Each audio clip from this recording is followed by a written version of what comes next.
Chapter 1168. We can go anywhere, Tsukuyumi suddenly said to Zhou. After Zhou heard that, he felt that it made sense. With a calamity-grade powerhouse like Tsukuyumi following him, it wouldn't be a problem no matter which path he chose. Furthermore, there was an antelope of unknown level by his side. With such a powerful lineup, it would be difficult for anything to happen. However, Zhou's personality was like this. He felt that he wasn't willing to use force to resolve anything until the very end. He always felt that using force to resolve problems was a last resort. Once he failed, there was no way out. He didn't like that feeling. Today was somewhat different. Zhou didn't have the time to continue wasting time. He had to find Li Xian as soon as possible and take him to Netherworld City. Let's go there first. Zhou thought for a moment and finally chose to head in the direction Dugabusha had mentioned. Zhou chose to head in this direction not because he believed in Dugabusha, but because of a theoretical analysis, if what they said was the truth. If what they said was the truth, then the black-robed man was luring them to their deaths, while Dugabusha only wanted to obtain strength. The latter was relatively less dangerous, but they would still be deceived. The latter was clearly safer. Zhou won. If he enters Dark Azura Hall, the consequences will be unimaginable, the black-robed man said with a heavy expression. He knew that he couldn't stop Zhou, so he could only continue. If you have to go, it's best you restrain Dugabusha first. There's no need. Let's go. Zhou shook his head. He had his own plans, so there was no need to restrain Dugabusha. Let's go quickly. I hope we can still save Second Master and the rest in time. Dugabusha rode the bird and flew in the direction he had chosen. Zhou, do you really know what you're doing? The black-robed man frowned. Zhou didn't say a word as he got the chick to speed up and follow behind Dugabusha. The black-robed man followed as well. Although he knew that he couldn't stop Zhou, it was impossible for him to do nothing. All he could do was wait for an opportunity. Under Dugabusha's lead, the group flew through the clouds, see wonder, passing through mountains and palaces that were either real or illusory. Some of the palaces were simply illusions. They could directly pass through the palaces, but there were also palaces and mountains that looked like illusions that turned into real matter after a moment. It looked strange and magical. Figures of dimensional creatures could be seen on many mountain peaks. However, the dimensional creatures couldn't rush out of the illusory mountain peaks. Dugabusha circled around the corporeal mountain peaks. Clearly, he didn't want to waste any time. After flying for more than an hour, the man in black who had been silently following behind suddenly said, "Dark Azura Hall is right in front of us." Right now is the time for Dark Azura Hall. If we let him rush in, it will be too late to stop him. What's in Dark Azura Hall? Zhou asked. He felt that even if the man in black wasn't lying, he was definitely hiding something. A palace appeared in the sea of clouds in front of them. Unlike the other palaces, this palace was upside down on the other side of the sky. There were many mountains that drooped down from the sky in Myriad Elephant Valley, but this was the only palace they saw along the way. Regardless of whether this palace was Dark Azura Hall or not, it was an extraordinary place. At this point, seeing that Dugabusha was gradually approaching the palace, the man in black hesitated for a moment before saying, "I actually don't know much. I only know that there is someone trapped in Sunluo Hall." "A person?" Zhou was somewhat puzzled. "A member of our Dugu family. Furthermore, it's someone we can't let Dugabusha see." This is what the clan leader said. There's no mistake. The man in black looked at Dugabusha and continued, "It's still not too late to stop him. We can't let him in." Zhou said to Dugabusha, "The palace ahead shouldn't be Boundless Mountain, right? There's no need to approach it. Let's circle around it." "All right." Dugabusha agreed, but he didn't change his direction. He continued charging towards the upside-down palace. At that moment, he naturally knew that what Dugabusha had said was a lie. His goal was the palace. The chick let out a long cry as it spewed out golden flames that swept towards Dugabusha. Although the chick looked like an eagle, actually had the bloodline of a phoenix. It spewed out a mouthful of phoenix flames, and the terrifying golden flames swept Dugabusha and his companion beast in. The mythical avian companion beast was burned to ashes. Dugubusha was also burned into a flaming man. He was about to be burnt to a crisp. But even so, Dugubusha didn't die. With phoenix flames burning all over his body, he suddenly sped up and transformed into a stream of light that charged towards the upside-down palace. To be able to survive after being burned to this extent, his abilities are almost comparable to Li Xian's. Zhou looked at Tsukuyami. With a calamity like Tsukuyami around, it was impossible for Dugubusha to rush into Dark Azura Hall.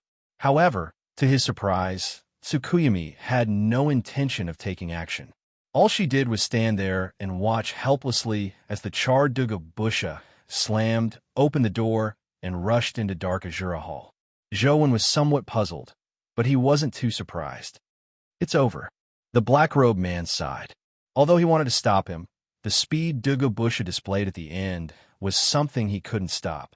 However, the black-robed man also knew that now wasn't the time to blame Zhou. Resolving the problem was the top priority. Zhou, I'm afraid I'll have to trouble you to stop Dugubusha later. Don't let him leave Myriad Elephant Valley. After the ceremony ends, our Dugu family will rush over to provide reinforcements. There's still nearly an hour before the end of the ceremony. I hope we can hold on, the black-robed man said. Don't worry. I'll naturally give you an explanation for the trouble I caused, Zhou said. The black-robed man shook his head with a bitter smile as he thought to himself, you have no idea how big the trouble this time is. However, since Zhou was willing to stay and help, he didn't harp on the problem. He continued, I don't know what kind of power Dugubusha will obtain inside either. You mustn't be careless. Prepare for the worst. If there are any means you need to prepare in advance, it's best you do so immediately. Zhou nodded, but didn't do anything. All he did was look at Dark Azura Hall. Dark Azura Hall was pitch black in color. There were no traces of bricks at all. It was as though it was carved from a complete boulder. The palace's exterior was very simple and unadorned.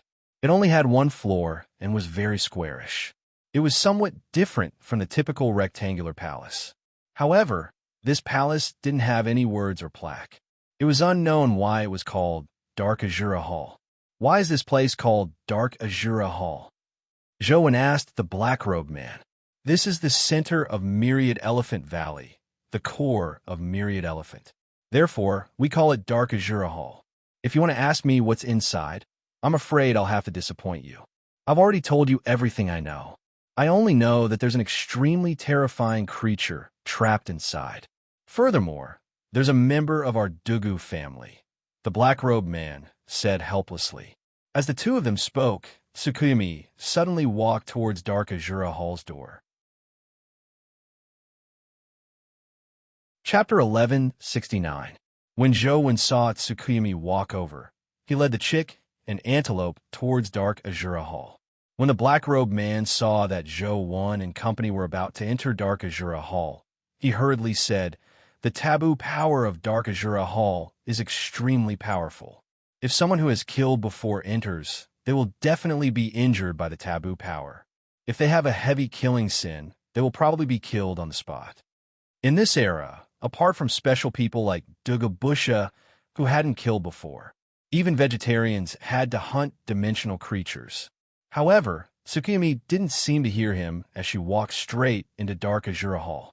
Zhou had already engraved the heaven-opening scripture of the highest elder, so it was very difficult for the taboo power to affect him. If necessary, Zhou could use the power of the heaven-opening scripture to protect Ye-er, the chick, and company. Ever since he had the scripture, the power of the heaven-opening scripture of the highest elder could not only protect Zhou, but it could also be used on others. The antelope and chick rushed in, looking even more anxious than Zhou. Zhou was puzzled, unsure why the two of them were in such a hurry to enter. He hurriedly followed. After entering Dark Azura Hall, he saw that Tsukuyami, the antelope, and the chick were inside. They weren't injured by the taboo power. Even Ye-er, who Zhou was hugging, wasn't injured by the taboo power. If it wasn't for Zhou's heaven-opening scripture of the highest elder, transforming the taboo power into essence energy, Zhou would have suspected that there was really the taboo power the black-robed man had mentioned. The black-robed man stood outside Dark Azura Hall, but he didn't dare enter. He looked inside from the door and realized that Zhou and company weren't injured by the taboo power. He couldn't help but be surprised. What's going on with these fellows? Could it be that they are like Dugubusha and have a special life providence that prevents them from killing? The black-robed man looked at Zhou and company in surprise. It was naturally impossible for Zhou and company to have the life providence of an immortal god. Apart from the antelope who had no idea if it had killed, the others definitely had killed. Furthermore, an existence like Tsukuyami was an existence that had triggered a natural calamity. The number of lives she had killed was probably uncountable, and the amount of sins she had killed far exceeded the average living being. However, Tsukuyami was a calamity-grade big shot. Since she dared enter Dark Azura Hall, she naturally had a way to deal with it. Zhou didn't know. Zhou could roughly guess why the chick wasn't affected by Dark Azura Hall's taboo power. It had the bloodline of the phoenix, and the phoenix itself was a nirvana rebirth creature. Its body would not be tainted by karmic fire or anything like that, so it was reasonable that Dark Azura Hall's forbidden power was useless. As for how the antelope did it, Zhou had no idea, but he didn't find it strange. The only thing that surprised Zhou was that wasn't affected. It looked like the taboo power hadn't descended on her at all. He didn't know how she did it. Had killed many humans previously, so it was impossible for her to be unaffected. Zhou didn't think too much about it as he began sizing up Dark Azura Hall. In the squarish stone hall stood a stone furnace. It was about 7 to 8 meters tall and had an ancient design. There were patterns of the sun, moon, and stars engraved on it, but they were all simple dots and lines. They looked very crude. Chains extended out of the stone furnace, binding a strange creature to the wall of the furnace. At that moment, Dugubusha was standing in front of the stone furnace, pressing his hand on the creature's body. The creature had a human's body, but it had an ox's head. Furthermore, its height far exceeded that of a normal person. It was probably nearly 3 meters tall.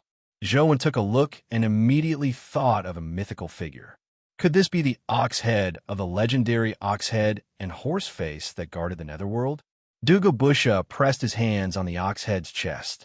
Strangely, there was a strange power flowing towards Dugubusha from the ox head's body. That power was suffused with a demonic golden light. After it entered Dugubusha's body, it also caused his body to shine with a dazzling golden light. Not only was his physical body changing, but even a golden armor began to condense on the outside of his body. It gradually wrapped around his body. Is that the power of a guardian? No, it's not a guardian. There seems to be a human aura. Could it be? Zhou looked at the ox head tied to the stone furnace with a look of puzzlement. It was similar to the power of a guardian and had a human aura. The only possibility Zhou could think of was the situation with Wang Mingyuan and Zhong Zia. The creature tied to the stone furnace is from your Dugu family? Zhou turned to ask the black-robed man outside the hall. The black-robed man shook his head. I don't know either. I've never seen it with my own eyes, but I believe it's him. Clearly, the black-robed man wasn't too sure either. Perhaps he really wasn't lying. At that moment, Dugubusha, who was wrapped in golden armor, said, "That's right. He's from our Dugu family. Furthermore, everyone knows his name. Don't tell me he's the hero of the Dugu family?" Zhou heart skipped a beat as he blurted out. Of the 6 heroes of the Federation, the only one still alive was the exclusive old hero. However, if he lived in such a manner, how is he any different from being dead? No, my patriarch is still presiding over the ceremony at Mount Infinite, said the black-robed man. Dugubusha sneered and said, "You guessed half right. He's our Dugu family's hero, but only half." What do you mean? Zhou asked in puzzlement. The so-called 6 heroes should actually be 7 heroes. This is because our Dugu family has 2 heroes, and they're twins. However, these twins are a little special. They basically don't appear in front of outsiders at the same time. Therefore, Outsiders only know that our Dugu family's Dugu Wuming is a hero, but they don't know that Wuming doesn't really have a name. It's just that they're two different people. They have their own names, and neither can replace the other. That's why they got their names, said Dugubusha. The black-robed man's eyes were filled with shock. Clearly, he hadn't known of such a thing in the past. Since he's the Dugu family's hero, why is he tied up here? Asked Zhou. It's because he chose a different path. He pledged allegiance to the holy temple and obtained the power it bestowed upon him. He even wanted to bring the entire Dugu family down this path. That's why he was personally imprisoned here by the other Dugu Wuming. As Dugubusha spoke, the golden light on the Minotaur's body weakened. His extremely strong body began to shrivel up. Soon, he became like a mummy. As for Dugubusha, the golden light on his body intensified. A golden helmet appeared on his face, covering his entire head. It looked like a bull's head. Chapter 1170. From the looks of it, his powers are very suitable for you, Zhou said as he sized up Dugubusha. It's hard to say if it's suitable or not. Apart from that old fart, only a member of the Dugu family, like me, can enter Dark Azura Hall. He has no other choice. Dugubusha sized up Zhou and company and said, Thankfully, none of you are from my Dugu family. Otherwise, I wouldn't have had the chance to inherit Dugu Wuming's powers. Clearly, Zhou and company weren't affected by Dark Azura Hall. This alarmed Dugubusha. If one person wasn't affected, it could be said to be a coincidence. However, it was odd that so many people and pets weren't affected. However, none of this mattered. Dugubusha had already obtained what he wanted. Now that Zhou and company had entered, they couldn't stop him.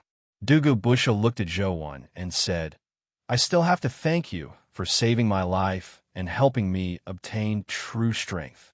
When I become the owner of Myriad Elephant Valley, I will definitely repay you. Since that half-Dugu Wuming failed to become the owner of the Dugu family and is still trapped here, do you think you can? Zhou asked. He can't, but I can, Dugubusha said confidently. I'm afraid I can't give you such an opportunity. The trouble I caused has to be resolved eventually. I can't trouble others, Zhou said. You are putting me in a difficult position. Regardless, I'm indebted to you. I don't wish to kill you, Dugubusha said with a sigh. The Dugu family gave birth to you and raised you. They are even more indebted to you. You don't seem to have any intention of letting them off. What I have done is nothing, Zhou said. That's true. Since I've chosen this path, I can only continue down it.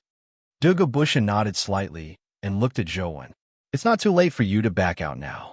Zhou didn't say a word as he looked at Tsukuyumi and the antelope. He felt that their eagerness to enter wasn't as simple as killing Dugubusha. Seeing Zhou remain silent, Dugubusha continued. Boundless Mountain is about to materialize. I don't have time to wait any longer. Since you aren't willing to retreat, I can only send you on your way. As he spoke, Dugubusha's body glowed with a golden light. The golden light seemed to be able to pierce one's soul, as though it was about to melt one's soul. Quick, retreat. That's the soul, cleansing divine light. The black-robed man's expression changed drastically when he saw the golden light, as he warned Zhou loudly. What's the soul, cleansing divine light? Zhou body was bathed in the golden divine light, but he didn't feel anything special. Outsiders only know that Dugu Wuming is proficient in movement techniques, but very few people know that Dugu Wuming's strongest point is not his movement techniques, but the power of the soul, cleansing divine light. Those who are hit by the soul, cleansing divine light, will have their memories erased. No matter how strong your body is or how powerful you are, if you lose your memories, you will be like a newborn baby. You won't know anything and will forget everything. Having a powerful body is useless. Quick, retreat. Don't be hit by the soul, cleansing divine light again. You will completely lose your memories. The black-robed man said anxiously when he saw that Zhou had no intention of moving. Without waiting for Zhou to say a word, Dugubusha spoke first. This isn't the soul, cleansing divine light. It should be called the soul, cleansing divine light. Dugu Wuming's original strength, combined with my own strength, produces an effect that is far stronger than the soul-cleansing divine light of the past. Now, not only can this divine light wash away memories, but it can also erase one's soul, turning one's body into a soulless, empty shell. However, I'm indebted to you after all. I'm only wiping your memories now. If you don't leave, what happens next won't be as simple as wiping your memories. Zhou felt that there were indeed some things he couldn't recall, but they weren't his current memories. Zhou looked at Tsukuyumi again. She was the one who said that it didn't matter which path he took. He couldn't just do nothing and leave this trouble to him, right? However, Tsukuyumi's eyes weren't looking at Dugu Bush at all. She kept staring at the stone furnace. The minotaur on the stone furnace had already turned into a mummy. It looked like it would rot with a gust of wind. From the looks of it, everything it had was completely inherited by Dugu Busha. Tsukuyumi wasn't looking at it, but the stone furnace itself. The stone furnace was ancient, and the patterns on it were very crude. If it wasn't for its huge size and the fact that it was in a mysterious place like Dark Azura Temple, Zhou probably wouldn't have taken a second look at it. However, Tsukuyumi seemed to be looking at it very carefully, as though she was observing the patterns on it inch by inch. Seeing that Zhou had no intention of retreating, Dugu Busha frowned and said, "In that case, don't blame me. Let me use the strongest soul-cleansing divine light to send you away." As Dugu Busha spoke, his eyes suffused a golden light. The golden light grew brighter and brighter until it turned a blazing white color. At the same time, Dugu Busha's body gradually fused with the divine light. It was as though only his pair of incandescent eyes were hanging in the air as he stared intently at Zhou, Wan, and company. He has already reached the terror grade. He's stronger than my old hero back then. Perhaps it's really as he said. That divine light can destroy souls. Quickly retreat, the black-robed man said in horror. However, just as the black-robed man finished speaking, he suddenly saw Tsukuyumi move. She moved in the opposite direction of the soul-cleansing divine light that illuminated the hall like it was daytime and walked towards Dugu Busha. Dugu Busha was slightly taken aback when he saw this. However, he was still very confident in his soul-cleansing divine light. He gathered all his strength as his incandescent eyes stared at Tsukuyumi. Back then, Dugu Wuming had relied on the soul-cleansing divine light to occupy the position of one of the 6 heroes. He had almost never encountered anyone who could match him. Back then, Dugu Wuming was only at the mythical stage. Later, Dugu Wuming was trapped in Dark Azura Hall. Over time, his strength improved and he advanced to the terror grade. With Dugu Busha's strength augmenting him, he refused to believe that the once invincible divine light couldn't kill a young woman. The terror grade soul, cleansing divine light, completely bloomed, transforming into 2 divine beams that shone on Tsukuyumi. The black-robed man outside felt his heart turn cold. He originally wanted to use Zhou strength to temporarily hold Dugu Busha back, but Zhou was too careless. The few of them actually wanted to withstand the soul-cleansing divine light. The outcome seemed to be destined. However, in the next second, the black-robed man's pupils suddenly constricted as his mouth gaped open as though he had been petrified. Dugu Busha's soul-annihilating divine light shone at Tsukuyumi. With a wave of her hand, the soul-annihilating divine light immediately vanished. As for Dugu Busha's body, he flew out and slammed into the stone furnace. His golden armor shattered from the impact. Dugu Busha spat out a mouthful of blood, but his face was filled with disbelief as though he couldn't believe what had happened. Chapter 1171. It can't be. The man in black stared blankly at Dugu Busha, who had struggled a few times to get up. He found it unbelievable. However, Tsukuyumi didn't care about Dugu Busha at all. Her gaze was still fixed on the stone furnace. Dugu Busha, who was standing up shakily, blocked her view again. Her eyes narrowed, and Dugu Busha's body flew out, slamming into the stone wall at the side. His head was smashed, and he died on the spot. Tsukuyumi ignored Duga Bush's life and death. Her gaze remained fixed on the stone furnace as she walked towards it step by step. As Tsukuyumi walked towards the stone furnace, the ancient and crude stone furnace began to tremble. The dried corpses tied to the stone stove turned into ashes, and the chains shattered into pieces.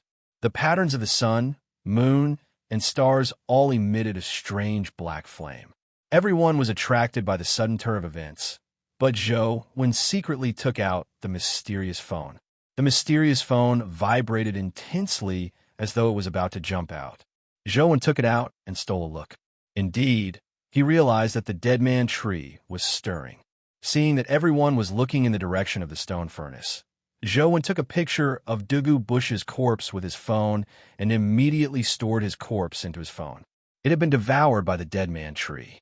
On the dead man tree, which had been motionless for a long time, a tender sprout finally grew. I never expected to get a bargain. Zhou was delighted, but he hugged and called for the chick to retreat. No matter how strong Dugu Busho was, there was a limit. However, he didn't know what the consequences of the stone furnace's anomaly would be. This wasn't a game, so Zhou didn't dare take the risk. However, before Zhou could leave Dark Azura Temple, he heard a bang as the door to Dark Azura Temple closed by itself. Zhou wanted to teleport out, but he felt as though he had slammed into a spatial barrier and was bounced back. Tsukuyumi, what's the situation now? Zhou had no choice but to turn to ask Tsukuyumi. She seemed to know what the stone furnace was. Tsukuyumi stared at the stone furnace and said, "There's a powerful creature that doesn't belong to Earth in the stone furnace." A powerful creature that doesn't belong to Earth? Could it be a creature from another dimension? Zhou's expression turned solemn. To be called powerful by Tsukuyumi, it was probably not much weaker than her. Boom! Ghostly chi gushed out from the stone furnace like a volcano eruption. Accompanied by the terrifying ghostly chi, a figure rose from the stone furnace. It was an extremely ugly man. He wore black armor, and his body emitted terrifying energy. Even with Zhou's present strength, his heart palpitated when he sensed the man's power. Goosebumps covered his arms. It was not fear, but a natural reaction to overwhelming power. However, from his aura, it was indeed somewhat different from the dimensional creatures born on Earth. It was somewhat similar to Ice Maiden's aura. There was a high chance that he really came from a dimension. However, according to what Zhou knew, when dimensional creatures descended on Earth, they would be suppressed by Earth's laws. It was impossible for them to maintain their calamity-grade strength. Otherwise, dimensional creatures would have long invaded Earth. How dare you disturb this king's slumber? Do you know the consequences? The terrifying creature hovered above the stone furnace like a god looking down on all living beings as it spoke word by word. Tsukuyumi narrowed her eyes and looked at the dimensional creature. This isn't a dimension. It's not a place where you can be king. The dimensional creature's gaze flickered as it sized up Tsukuyumi and said coldly, "It must be tough for you to forcefully stay on Earth, right? At least I don't have to hide like a turtle," Tsukuyumi said with a smile.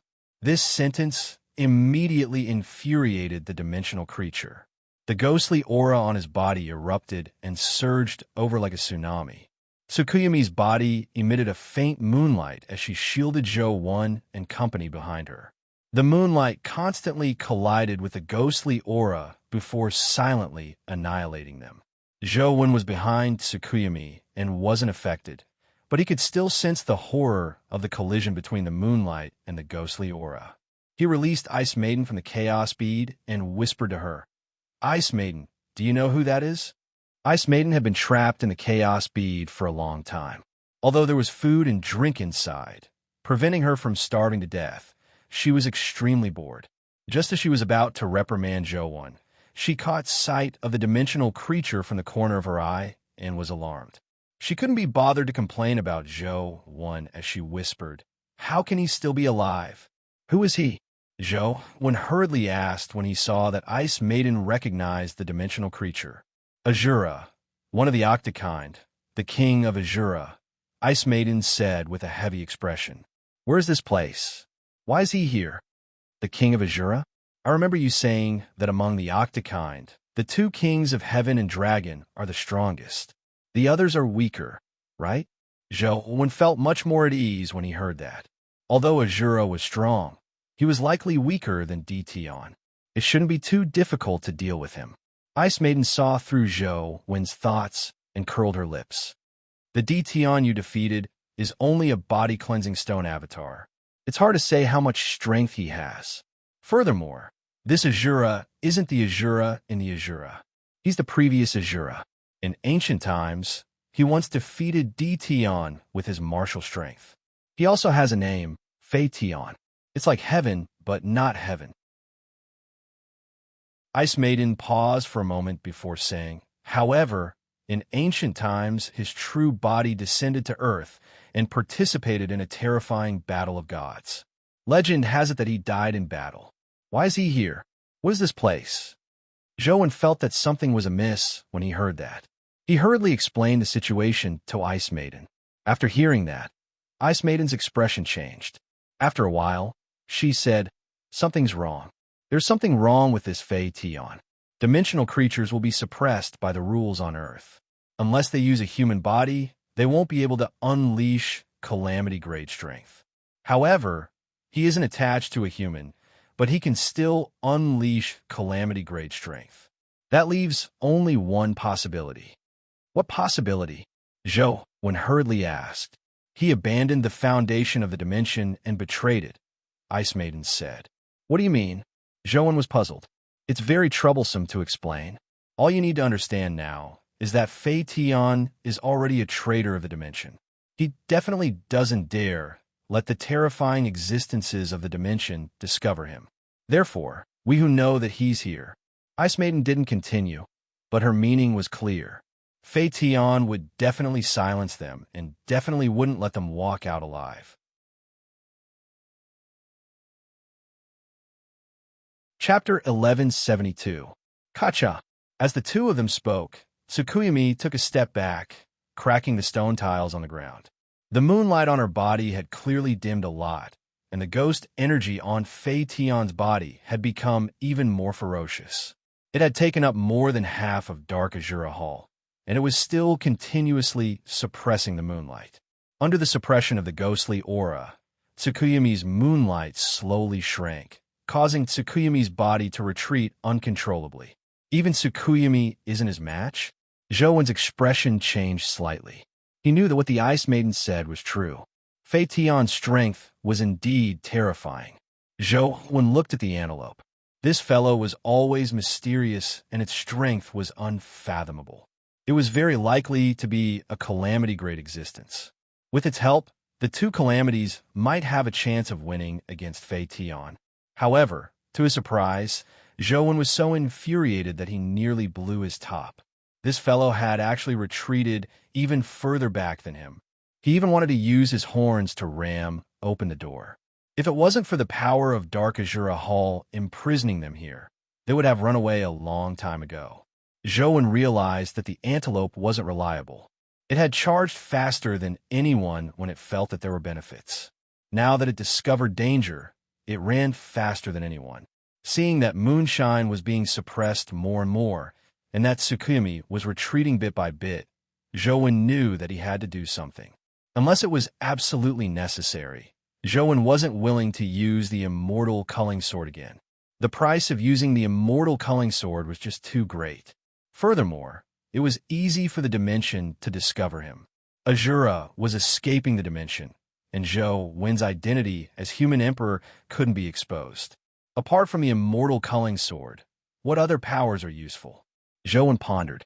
Although he had the strength of a Terra grade, it was very limited in front of a calamity grade.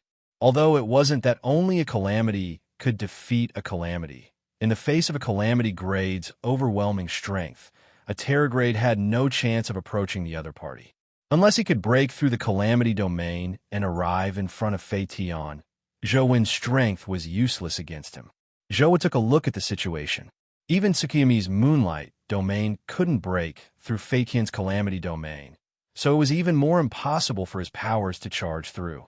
Since it's impossible to rush over, is there a way to help Tsukuyumi?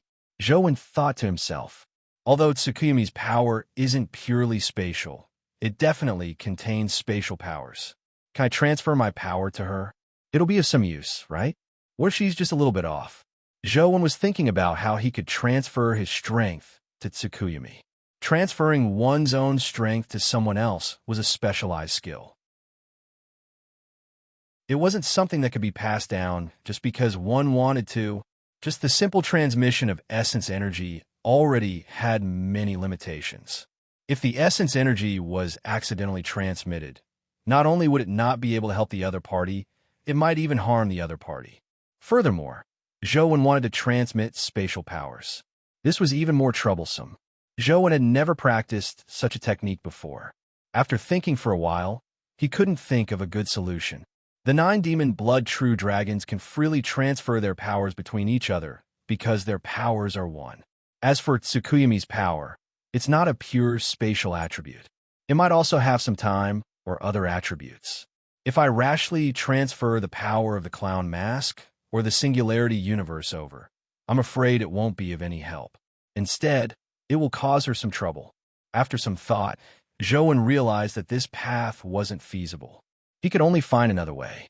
Zhou's mind raced as he thought of what other powers he could use to help Tsukuyumi. Wait, what kind of creature is Tsukuyumi? I wonder if the demon god body's replication ability is effective on her? Zhou had a crazy idea. The demon god body could transform itself into a dimensional creature by scanning dimensional creatures. But typically, it could only transform into a dimensional creature that was lower or not much higher than one's level. The difficulty of transforming into a demon was the lowest, followed by other races. It would be more troublesome to transform into a dimensional creature. In theory, Tsukuyumi was also a dimensional creature born on Earth, so she should be able to be scanned and replicated. However, her level was just too high. Furthermore, there was a high chance that she wasn't a demon. It's not realistic to completely transform into Tsukuyumi, but I can still give it a try. If I can achieve a certain degree of assimilation and change my strength attribute to the same as hers, perhaps I can transfer my strength to her. Zhou planned on giving it a try. After being trapped in Mount Fangzhong for 100 years, Zhou had studied the demon god bloodline catalog a lot. This was because he had a nagging feeling that the restrictions of the demon god transformation were too great. If he could resolve the restrictions, he might be able to transform into any state as he pleased, like the mythical 72 transformations. Zhou had many ideas for the demon god transformation, but in that place, they were only limited to ideas. He didn't know which ideas could be realized. Now, he could give it a try and see how many ideas could be realized. Zhou stood not far behind Tsukuyumi.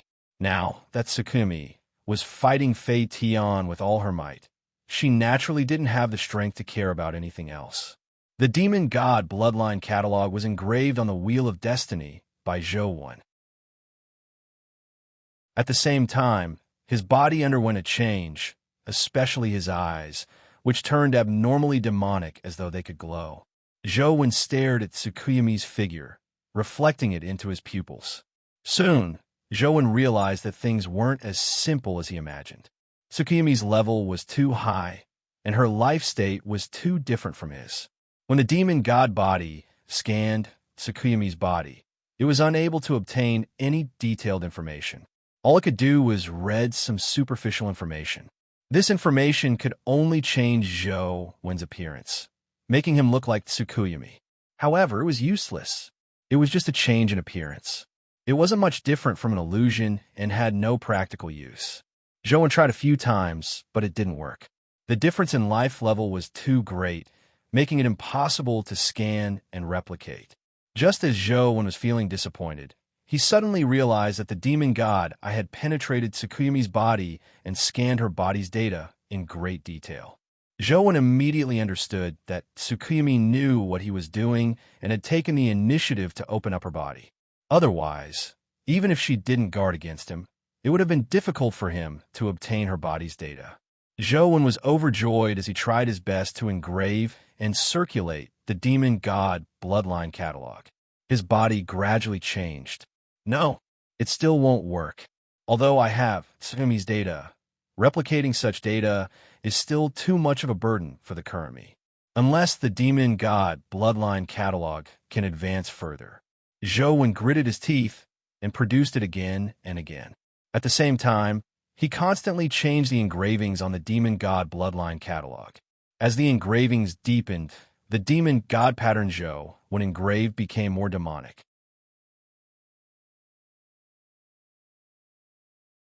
Chapter 1173. The demon god pattern on the Wheel of Destiny became more and more like Zhou 1, but Zhou Wen's body became more and more like Tsukuyumi's. This wasn't just a change in appearance. Even his essence energy attribute began to change like Tsukuyumi's. However, as Tsukuyumi's life level was too high, Zhou Wen couldn't replicate it completely. He used his main strength to replicate Tsukuyumi's essence energy attribute, so his body wasn't exactly the same as Tsukuyumi's. However, when the pattern on the Wheel of Destiny completely transformed into Zhou Wen's appearance, the demon god body instantly broke through a certain limit. In an instant, it transformed into a state identical to Tsukuyumi. The two of them were like twins. Even a sharp-eyed monkey son probably couldn't tell the difference. Zhou Wen extended his palm and pressed it on Tsukuyumi's back, injecting his essence energy into Tsukuyumi's body. Now, his essence energy attribute was identical to Tsukuyumi's. When he injected it into her body, it was like water entering the sea. They fused as one without any discomfort. If Zhou Wen was only an ordinary Terra grade, his essence energy would only be a drop in the bucket for a calamity grade. It wouldn't be of much use. However, Zhou Wen had Slaughterer's massive essence energy and the heaven-opening scripture of the highest elder's rapid essence energy recovery ability. The combination of the two, coupled with his calamity body that had transformed into Tsukuyumi, was quite effective against a calamity grade Tsukuyumi. Zhou Wen was far inferior to a calamity grade in other abilities, but in terms of essence energy, he was quite useful. Tsukuyumi's moonlight domain brightened significantly. Although it didn't turn the tables, it stabilized the situation.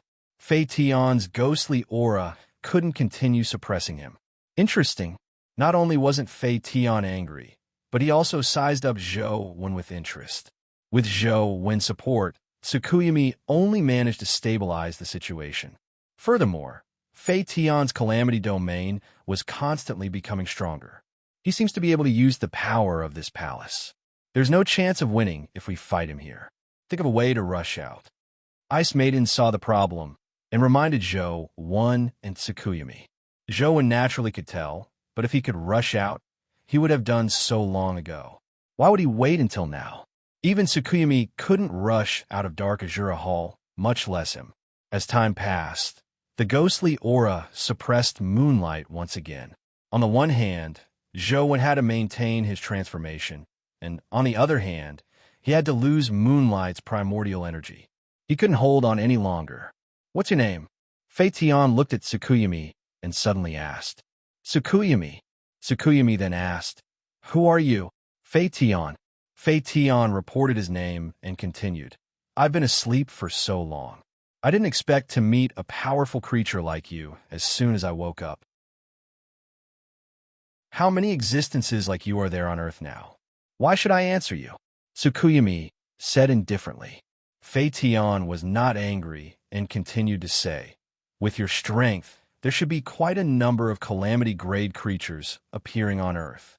Even if I leave Dark Azura Temple, with you guys as my cover, I might not be discovered.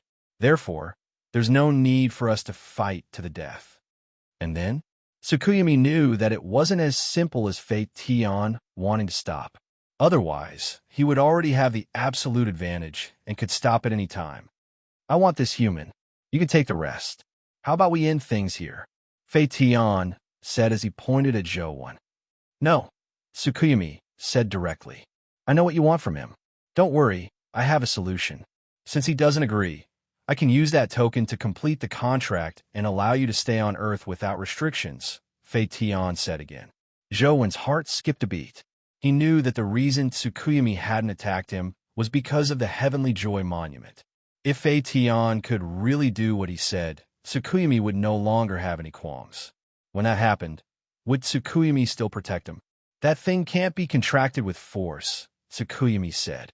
Of course it can't be resolved with force, but back when I was in the dimension, I once heard an apocalypse existence say that there's a way to reach a contract without the owner's permission, Fei Tian said.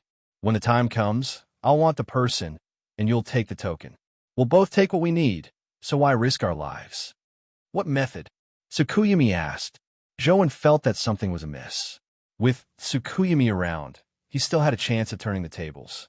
If Tsukuyumi stood on Fei Tian's side, he would probably die today. Even if he could draw the immortal culling sword again, he wouldn't be able to kill two calamities with one strike. The method is a little complicated, but as long as you agree to withdraw, I can help you complete the contract first and let you obtain that token, Fei Tian said. This condition was very tempting. If Zhou Wen was Tsukuyumi, he really couldn't think of a reason to reject it. Zhou Wen retracted his palm and left his transformed state, allowing his essence energy to recover. At the same time, he secretly held the immortal culling sword. He was already prepared to risk his life. What if I don't agree? Tsukuyumi's words left Zhou Wen slightly taken aback. Fei Tian said indifferently, I don't think you will make such a choice. You have forcefully stayed on Earth for too long, and your body has been damaged too deeply. There's no chance of defeating me. That might not be the case, Tsukuyumi said calmly. If you forcefully break through the restrictions, it's hard to say if you can defeat me with all your combat strength. However, if that happens, you will definitely be forced to leave Earth in an extremely short period of time. When that happens, it's useless even if you have the token. This isn't what you want. You're only helping him to use the token's power to stay on Earth. Since you can't do that, is there any point in helping him? Fei Tian said with a smile.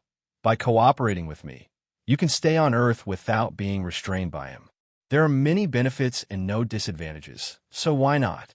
Could it be that you are really willing to leave Earth just like that? I believe you should know that it's almost a path of certain death. If you were willing to take that path, you wouldn't have wronged yourself by following a human's side, right? You're right. Tsukuyumi nodded slightly and turned to look at Zhou Wen. Zhou Wen's heart tightened as he gripped the immortal culling sword he had taken out. At this point, he could only risk his life. In that case, give him to me. I'll help you complete the contract. Both of us will take what we need. Fei Tian seemed to have victory in hand as he wanted to grab Zhou Wen. Boom! However, a terrifying force forced Fei Tian to retreat. Tsukuyumi's body emitted moonlight as her entire body was surrounded by moonlight. It constantly distorted space-time, making her look beautiful and demonic. You're right, but I don't like it, Tsukuyumi said coldly.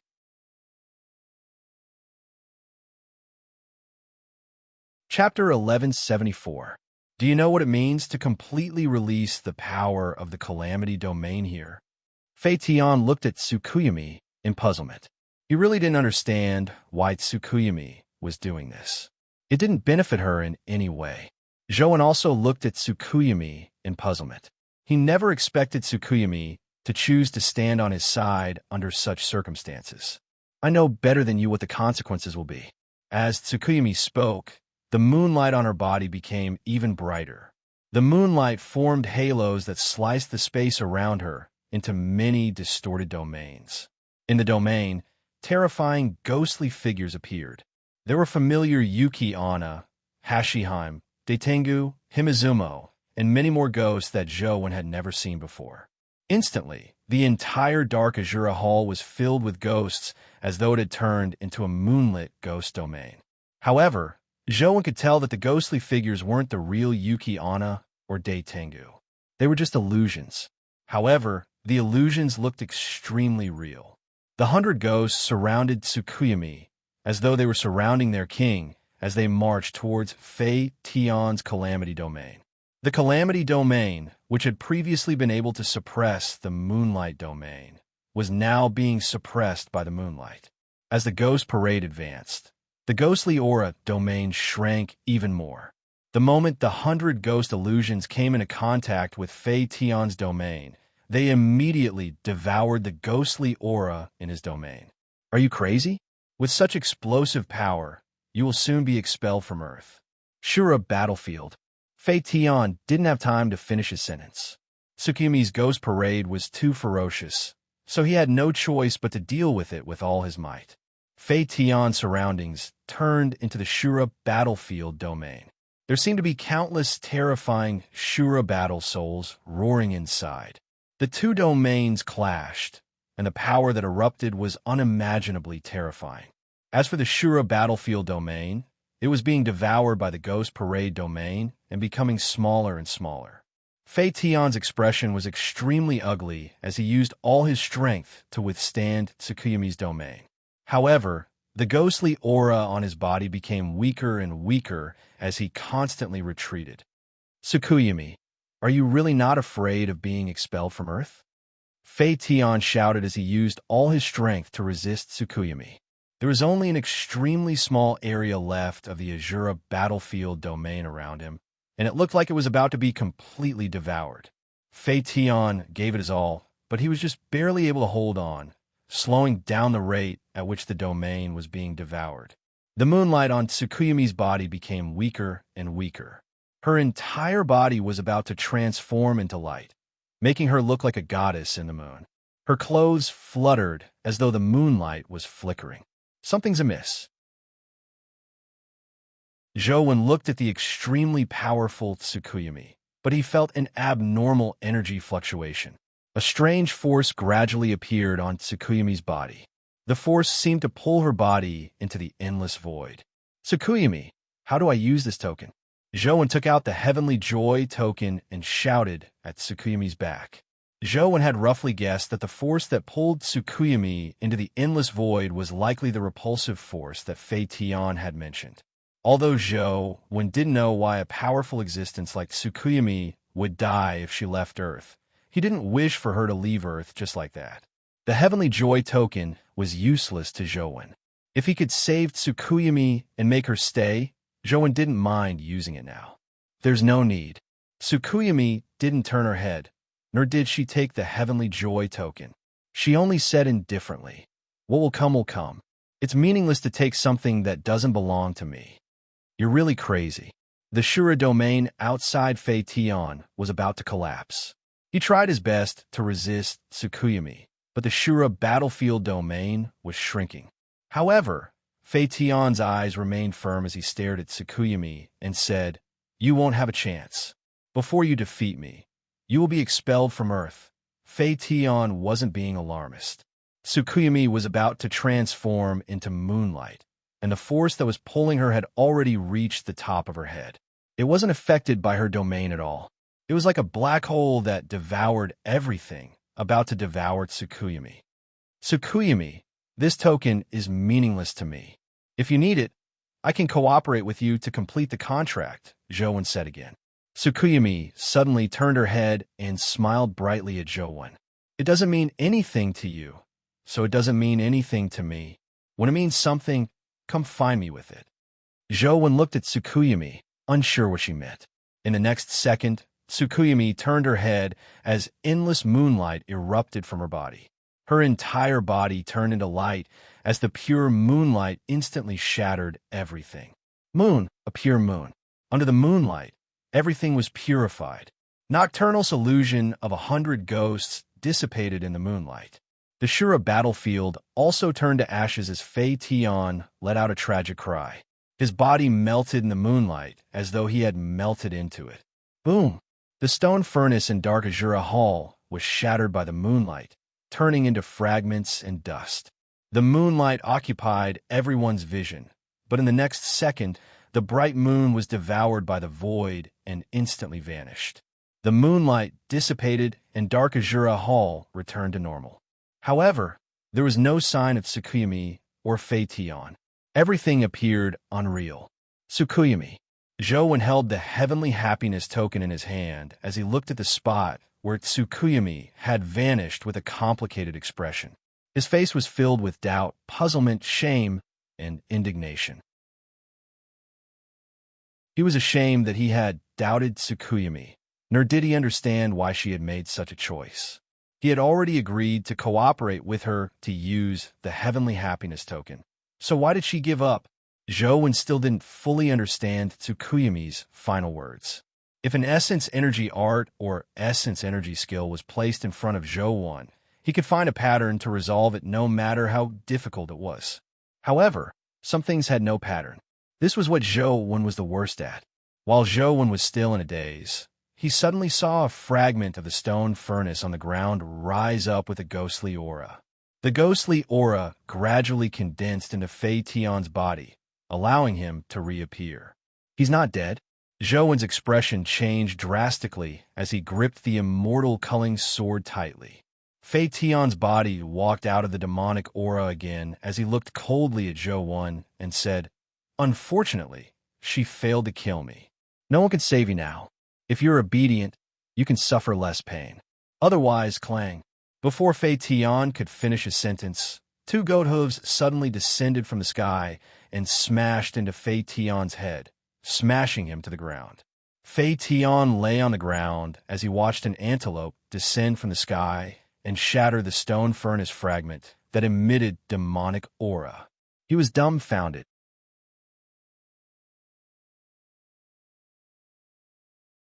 Chapter 1175. Clang. Before Fei Tian could react, the antelope stomped down twice with its hooves. Fei Tian's head exploded as blood and brain matter splattered everywhere. Zhou was dumbfounded as well. He looked at the antelope in a daze as he felt as though 10,000 alpacas were whizzing past him. Fei Tian didn't revive this time. He couldn't be any more dead. With his death, the power that sealed the Azura Hall vanished, returning it to its original state. F***KU. If you could have killed him, why didn't you attack earlier? Zhou couldn't help but question the antelope. The antelope shot him a glance and said disdainfully, "Do you think he's that easy to kill? If Tsukuyami hadn't severely injured him, I'm afraid the few of you would have died here. This is because he has been suppressed for too long and his strength is far from reaching his peak. It wouldn't be difficult for you and Tsukuyami to defeat him together, right? Why make Tsukuyami have no choice but to leave Earth?" Zhou frowned. "Isn't it the same? There's no difference. Tsukuyami has to leave anyway. She has to leave sooner or later. If you want to blame someone, blame yourself for not keeping her." The antelope curled its lips and walked out of dark Azura Hall. Zhou glanced at Fei Tian's corpse on the ground. It looked very similar to a human corpse. When Tsukuyami was around, Zhou had tried his best to escape her and get her to leave Earth as soon as possible. But now that she had really left, Zhou felt a little odd.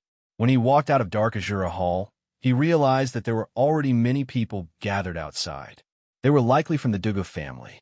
Leading them was a man with a head full of white hair, but he looked like he was in his 30s. He was likely the hero of the Dugu family, Dugu Wuming.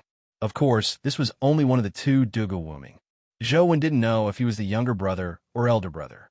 Zhou's guess was right. The person was Dugu Wuming. He walked into dark Azura Hall alone and brought Zhou to a secret chamber in the Dugu family. "Brother Zhou, I believe you already know about my brother," Dugu Wuming said with a sigh.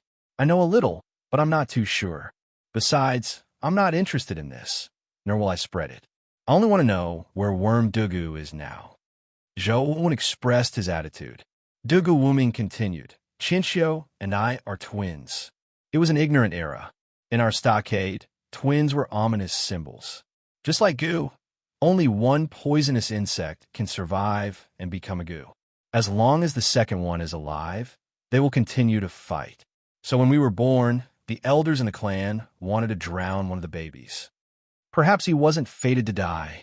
That drowning baby was unexpectedly saved by someone and luckily survived." Dugu Wuming told a very long story. Zhou wasn't interested in the Dugu family's matters, but as he listened, he couldn't help but be attracted by the story. Zhou wasn't interested in the love and hatred between the two brothers. However, Wuming Dugu mentioned that the two brothers had entered the Holy Land. The two brothers had entered the Trajectory Holy Temple. Zhou had also entered it and experienced many strange things there. The amnesiac, a lie that Li Xian had taken and had come out of the Trajectory Holy Temple, but there was no such person among the people who had entered the Holy Land. The Dugu brothers' encounters in the Trajectory Holy Temple were equally bizarre. However, after they entered the Trajectory Holy Temple, they didn't see each other despite being in the same place. Dugu Wuming only knew what he had experienced in the Trajectory Holy Temple. He had only heard about what his brother had experienced from his brother later. He wasn't sure what the truth was. However, ever since they left the Trajectory Holy Temple, his brother stopped showing his true face. Furthermore, he convinced Dugu Wuming to share the same identity. Dugu Wuming, one of the 6 Federation heroes. Dugu Wuming was good at movement techniques, but not only was his brother good at movement techniques, but he also had the ability to use the soul-cleansing divine light. He had even broken through to the mythical stage. Dugu Wuming originally believed that his brother was talented, but he later learned that it was because his brother had signed some kind of agreement in the Trajectory Holy Temple and obtained the temple's help. He had absorbed a guardian and advanced to the mythical stage. After leaving the Trajectory Holy Temple, my brother's actions became stranger and stranger. Furthermore, many of the things he did were incomprehensible to me. I've been secretly paying attention to him. Later, I realized that he had secretly nurtured many orphans. When Dugu Wuming said that, a strange expression appeared on his face. Is there anything special about those orphans? Zhou asked curiously. In the beginning, there was nothing special about them.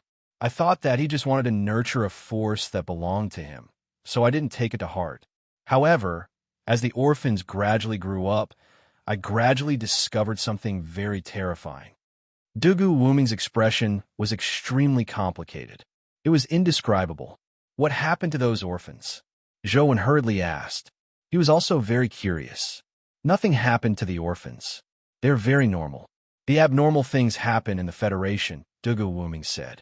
Zhou was infuriated when he heard that. He thought to himself, what happened? Can't you finish it all at once? Dugu Wuming continued with a strange expression. In the beginning, I didn't pay much attention to it. Later, the Federation developed very smoothly. We stabilized the family and chased away those devils. There were many things we needed to do. However, I've never seen my brother use the orphans he nurtured. I found it strange. After spending so much time and effort to nurture so many orphans, it's impossible for him to keep them waiting for death. But after 20 to 30 years, I've never seen those orphans appear. Don't you think it's strange? Could it be that he has secretly sent people out without you knowing? Zhou asked. That's what I thought too. So, I want to take a look again. In the end, those orphans were still there. Not only were there no fewer, but there were even more. Some of them had already grown up, while others were still children. The oldest was in his 30s or 40s, while the youngest was only a few months old. When I saw the faces of some of the older people, I was really stunned. Dugu Wuming seemed to be lost in his memories, revealing an expression of lingering fear. Zhou wished he could pry open Dugu Wuming's head and see what was going on in his mind. Without making Zhou wait too long, Dugu Wuming continued. Those people's faces are actually very similar to a few famous people in the Federation back then. It's not just similar, it should be said that they are identical. Those people are top figures in various fields in the Federation. Some are experts in certain fields, and some are even members of the Senate. Zhou shuddered when he heard that, but he also thought of something.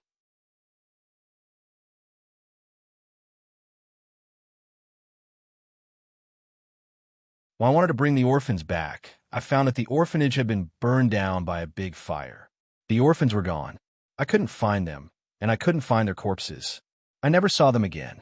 Your brother has been imprisoned in Dark Azura Hall ever since. Zhou asked after some thought. Yes, I don't know what crazy things he wants to do, so I can't let him out, Dugu Wuming said. When did that happen? Zhou asked again. 40 years ago. Dugu Wuming gave a rough number. Zhou did the math. Among the experts, there were young professors in their 20s and 30s to old professors in their 70s and 80s. It was difficult to deduce anything from the time. You never saw those orphans again? Zhou had too many questions. No, even if I did, I wouldn't be able to recognize them. Dugu Wuming answered strangely. However, Zhou understood what he meant. If those orphans pretended to be others, he wouldn't be able to recognize them. Your brother has been imprisoned for so many years. Didn't he say anything? Zhou really wanted to know what was going on. No, he didn't say anything. No matter how I tried to get information out of him, he didn't say a single word. However, according to my observations, this matter has something to do with the trajectory Holy Temple, Dugu Wuming said. Zhou thought about it and realized that it made sense. All the anomalies began after Dugu Qianqiu returned from the trajectory Holy Temple. Zhou definitely wouldn't believe it if this matter had nothing to do with the trajectory Holy Temple. Dugu Wuming continued. Later, I sent many disciples of the Dugu family into the trajectory Holy Temple, but they didn't gain anything. Or perhaps they gained something, but I didn't know about it. Zhou knew what Dugu Wuming was worried about. He didn't know if there were such orphans in the Dugu family or if they had been replaced long ago. Zhou found it terrifying just thinking about it. It was terrifying to have someone he had a very good relationship with, a family or friend, suddenly change without him knowing. Furthermore, the people who were replaced by orphans were basically experts and top talents in various fields. Just thinking about it sent a chill down Zhou's spine. Dugu Wuming continued talking about Dugu Busha. Dugu Busha was a genius, a rare genius of the Dugu family. Unfortunately, his life providence was god of immortality, so he could only return to being ordinary. However, geniuses were not willing to be ordinary. That was why Dugu Busha had tried his best to solve the problem of his life chart. For some reason, Dugu Busha had found out about Dugu Qianqiu. He had even communicated with Dugu Qianqiu. Taking advantage of the Dugu family's great ceremony, he wanted to force his way into Dark Azura Hall and inherit Dugu Qianqiu's power. Zhou roughly understood the ins and outs of the matter, but he was even more puzzled. According to Dugu Wuming, those orphans were nurtured by Dugu Qianqiu, but Dugu Qianqiu had been trapped here for so many years. Who was controlling those babies behind the scenes? Trajectory Holy Temple, Dugu Qianqiu, Orphan, Expedition Team. What's the connection between them? Zhou felt as though there was an invisible hand in the dark that was controlling all of this strange situation. The Dugu family used a special communication method and quickly contacted Worm Dugu. Fortunately, Li Xian was with Worm Dugu. Upon hearing that Zhou was looking for him, Li Xian indicated that he would immediately rush back and get Zhou to wait for him for 2 days. However, Zhou couldn't wait. After asking where Li Xian and company were, he used his spatial teleportation ability to rush over. Thankfully, it wasn't too far away. Even without Tsukuyami, Zhou could bring Ur and company over. However, he had to let them enter the chaos bead first. When he saw Li Xian at the agreed location, he realized that Li Xian hadn't changed much. He still looked frivolous, but his face looked a little more mature. Old Zhou, it's been 5 years. You're still not as handsome as me. Li Xian walked over and hugged Zhou's neck tightly. Zhou felt that Li Xian's aura was very odd. It was different from the creatures he had seen in the past, but it wasn't a pure human aura. However, one thing was certain. Li Xian was very strong. I need your help, Zhou said to Li Xian. Let's go, Li Xian said with a smile. It's very dangerous. You might lose your life. Consider it again, Zhou said again. Since you came to me, it means that I'm the only one who can do it, right? Li Xian said to Zhou with a smile. I still have a backup plan, Zhou said. Come on, I know you well. Let's go, Li Xian said with a smile.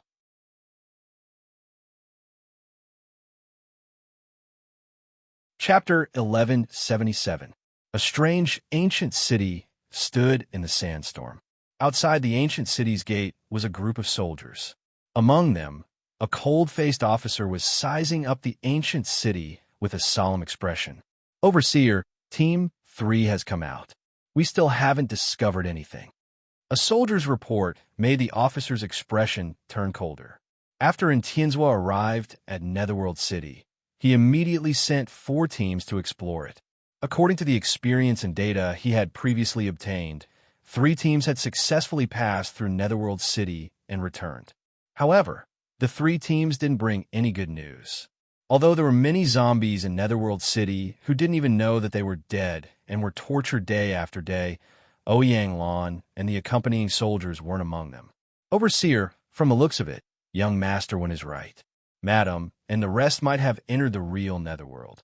We need to experience all the punishments before we can open the real entrance to the Netherworld, and Sheng said. And Tianzhua glanced at the officers and soldiers behind him. At this point, there seemed to be only one possibility left. However, the punishments in Netherworld City weren't something anyone could withstand.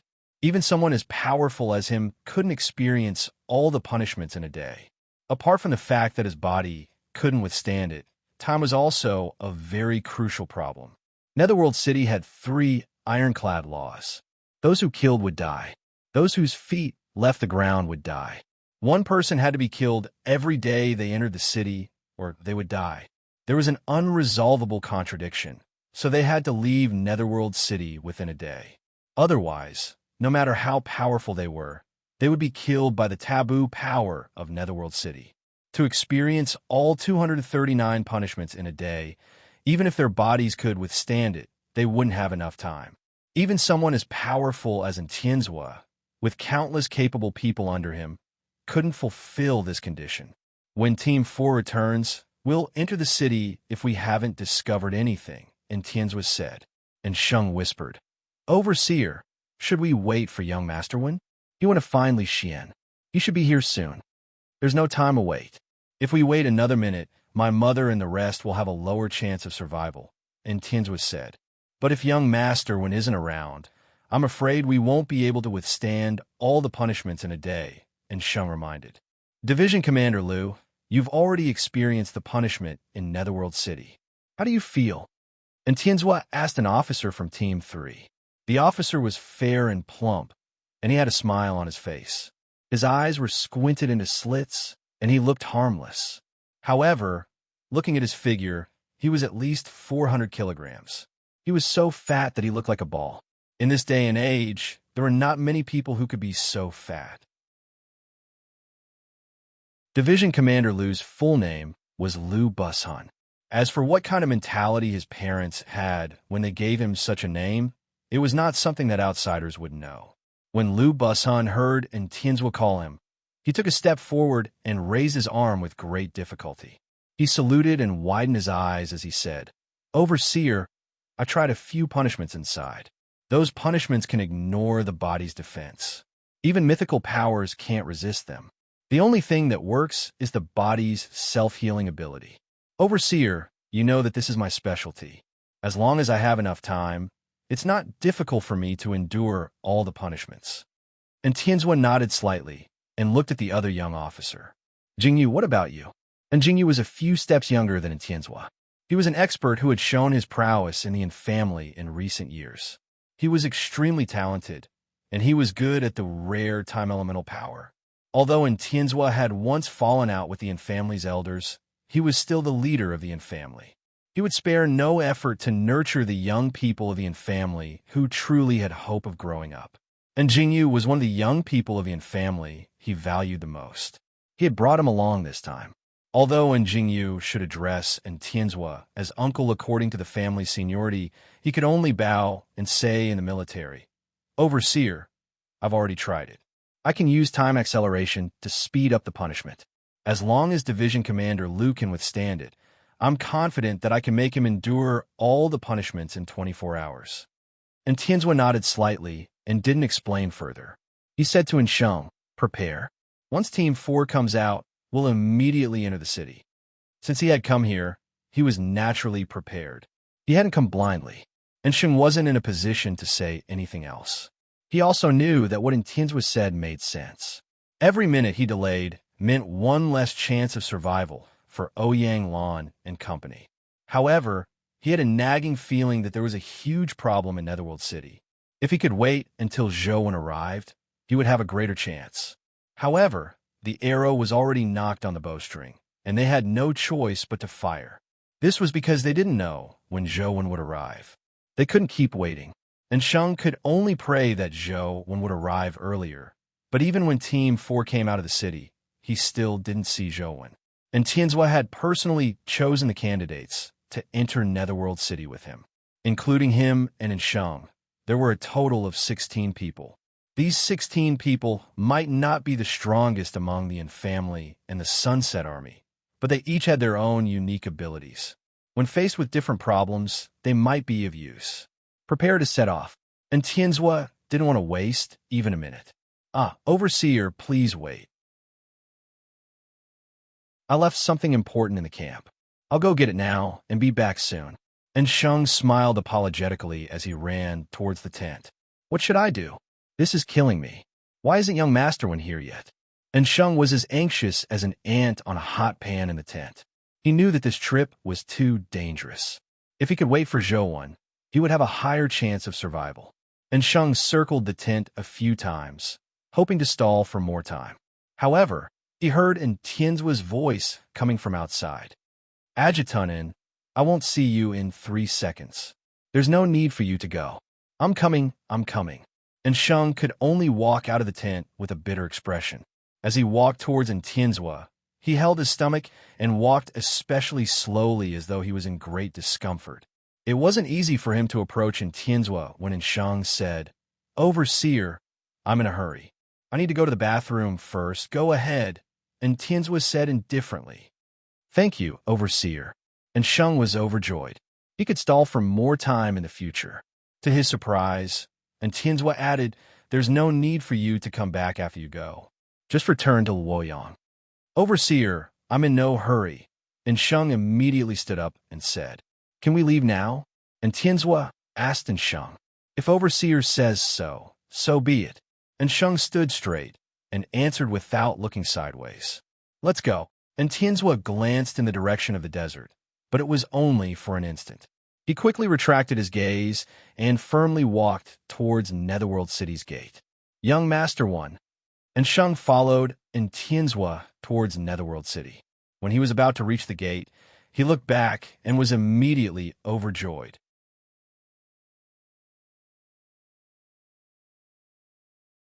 Chapter 1178. And Tianzhua and company turned around and traced in Sheng's gaze. Indeed, they saw Zhou Wan walking over from the desert with Yer in his arms. Beside him was a cheeky Li Xian. On the other side was a white antelope and a flying golden eagle. I finally made it in time. And Sheng heaved a sigh of relief. Zhou Wan quickly walked over. Although he and Tianzhua didn't like each other, they had the same stance when it came to saving Ouyang Lan. Why did you bring you here? Don't you know how dangerous this place is? And Tianzhua said with a frown when he saw Zhou Wan carrying her over. She's safest by my side, Zhou Wan answered. Their gazes met in the air, and Sheng had an illusion that there were sparks flashing where their gazes met. If anything happens to you, I won't spare you easily. Let's go. And Tianzhua said coldly as he turned to walk towards Netherworld City. Everyone followed, and Tianzhua into Netherworld City's entrance. And Sheng waved his hand at Zhou Wan behind Tianzhua, indicating for him to follow quickly. Zhou Wan and Li Xian exchanged looks and walked towards Netherworld City together.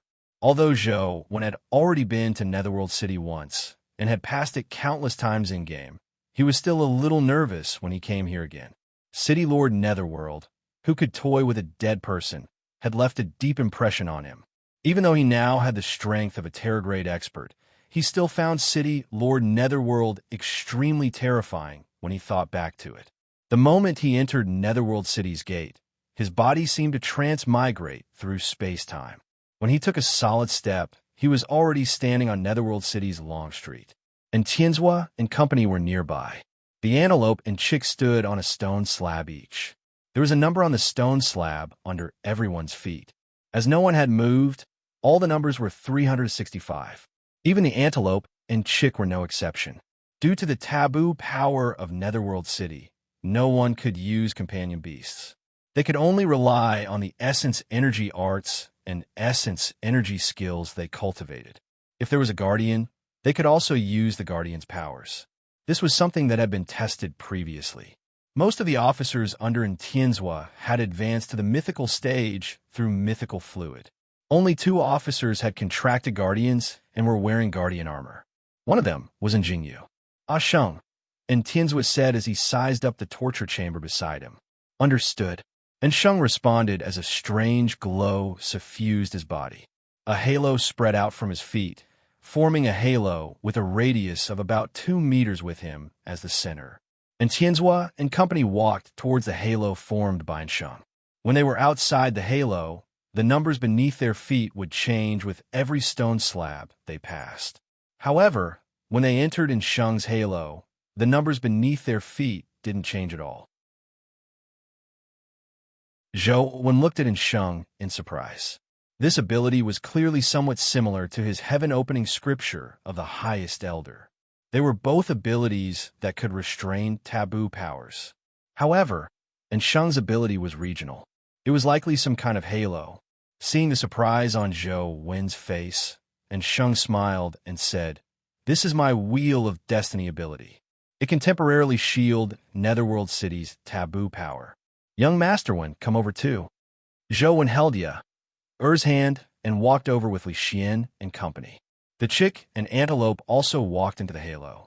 Within Sheng's halo, not only would the numbers beneath their feet not change, but they also wouldn't trigger the punishment ghosts in Netherworld City. As long as they were within the halo, they could walk freely. Everyone arrived in front of the first torture chamber. It hadn't opened yet, and Sheng looked at Tianzua before looking at Zhou Wen and said, "Time is limited. It's impossible for us to try the punishment twice. Who will bear the punishment here?" "Naturally me," Lu Bushun said as he shifted his fat body. "Let me do it," Li Xian said.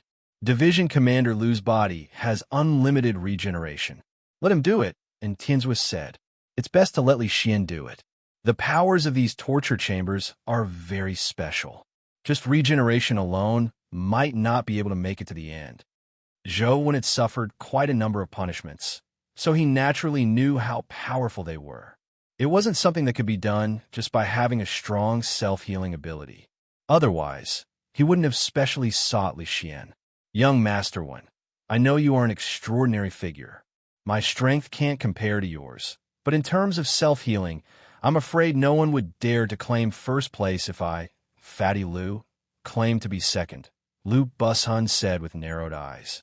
"In that case, let's split up," Zhou Wen said as he looked at Tianzua. And Sheng said, "Jing, you can only accelerate time on one person. I'm afraid he won't be able to split his attention. Just do your own thing. Don't worry about us. We don't need to accelerate time," Zhou Wen said after some thought. "If we don't accelerate time, I'm afraid we won't make it in time, right? It's said to be 24 hours, but the torture chamber only opens once every hour. In fact, there are only 12 hours. It's impossible to withstand 239 punishments in 12 hours at normal speed," and Sheng said, "I have my ways." Zhou Wen didn't explain further. "Let him be," and Tianzua said indifferently. When it was time, the torture chamber was indeed opened. Li Xian and Lu Bushun walked towards the first torture chamber at the same time. The torture chamber had the words "Saw Punishment" written on it. "You first." Li Xian and Lu Bushun arrived at the door together. Seeing that Lu Bushun had no intention of making way, he made way to the side. Lu Bushun didn't stand on ceremony and directly entered the torture chamber. There was a hacksaw in the torture chamber. As soon as he entered, his body was chained to a piece of wood. The hacksaw descended, and his body was about to be sawed into two. Lu Bushun's expression didn't change. The saw pulled back and forth, sawing open his stomach, revealing snow-white fat.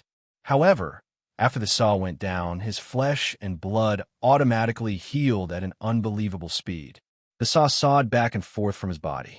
It should have sawed his body into two, but after the saw passed, his body completely healed without any injuries.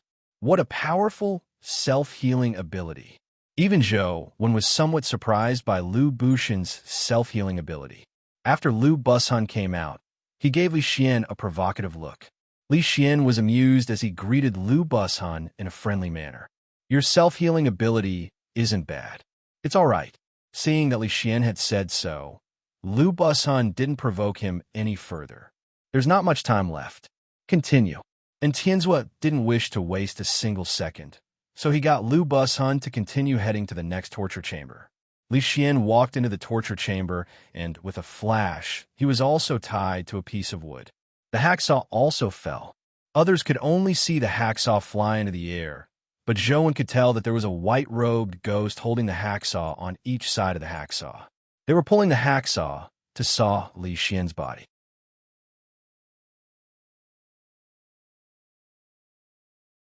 Chapter 1179. On Tianzua's side, many people cast their gazes over. They also wanted to know if Zhou Wan and Li Xian could really handle the sawing torture. After all, this kind of torture that could cut a person in half was not something that a normal self-healing ability could withstand. Furthermore, they wanted to know how Zhou Wan and company would resolve the lack of time. After all, Jingyu had used the Guardian's Time ability to speed up the saw's speed, allowing it to end so quickly. Otherwise, the saw's speed wasn't fast. If it slowly sawed down, the punishment would probably take 10 minutes to end. It hurts. Just as the saw touched Li Xian's body and tore through his skin, Li Xian shouted, "Ah! Ah! Ah!" Every time the saw sawed down, Li Xian would scream. He was as miserable as a young lady who had been raped. Those officers couldn't help but frown. Although they also knew that this torture must be very painful, didn't Lu Bustling endure it all the same? He didn't even make a sound. Crying like this really wasn't manly at all. As Li Xian didn't enter the military and instead traveled around, spending most of his time in the South District, they didn't know much about him. All they knew was that he was the third young master of Luoyang's Li family, Zhou good friend and classmate. When Zhou saw how miserable Li Xian was, he comforted him. "Li Xian, bear with it. It'll be fine in a while. I'll get them to cut faster so that you won't be in pain for so long." When Jingyu and company heard Zhou Wen's words, they found his words odd. What did he mean by asking them to saw faster? Could this kind of thing still be discussed? They originally imagined that Zhou Wen was only joking, probably using an ability similar to time acceleration or an ability with similar functions. To everyone's surprise, Zhou Wen stood outside the door and shouted into the torture chamber, "Hurry up with the sawing. If that works, then why are we still here?" And Jingyu muttered. He didn't believe that it would work. However, as soon as Zhou Wen said that, the hacksaw that was pulling back and forth suddenly became like a chainsaw that was plugged in. Its speed suddenly increased. However, the hacksaw quickly pulled back and forth, but it couldn't go down no matter how hard it tried. It kept sawing at Li Xian's waist, staining it with a lot of blood.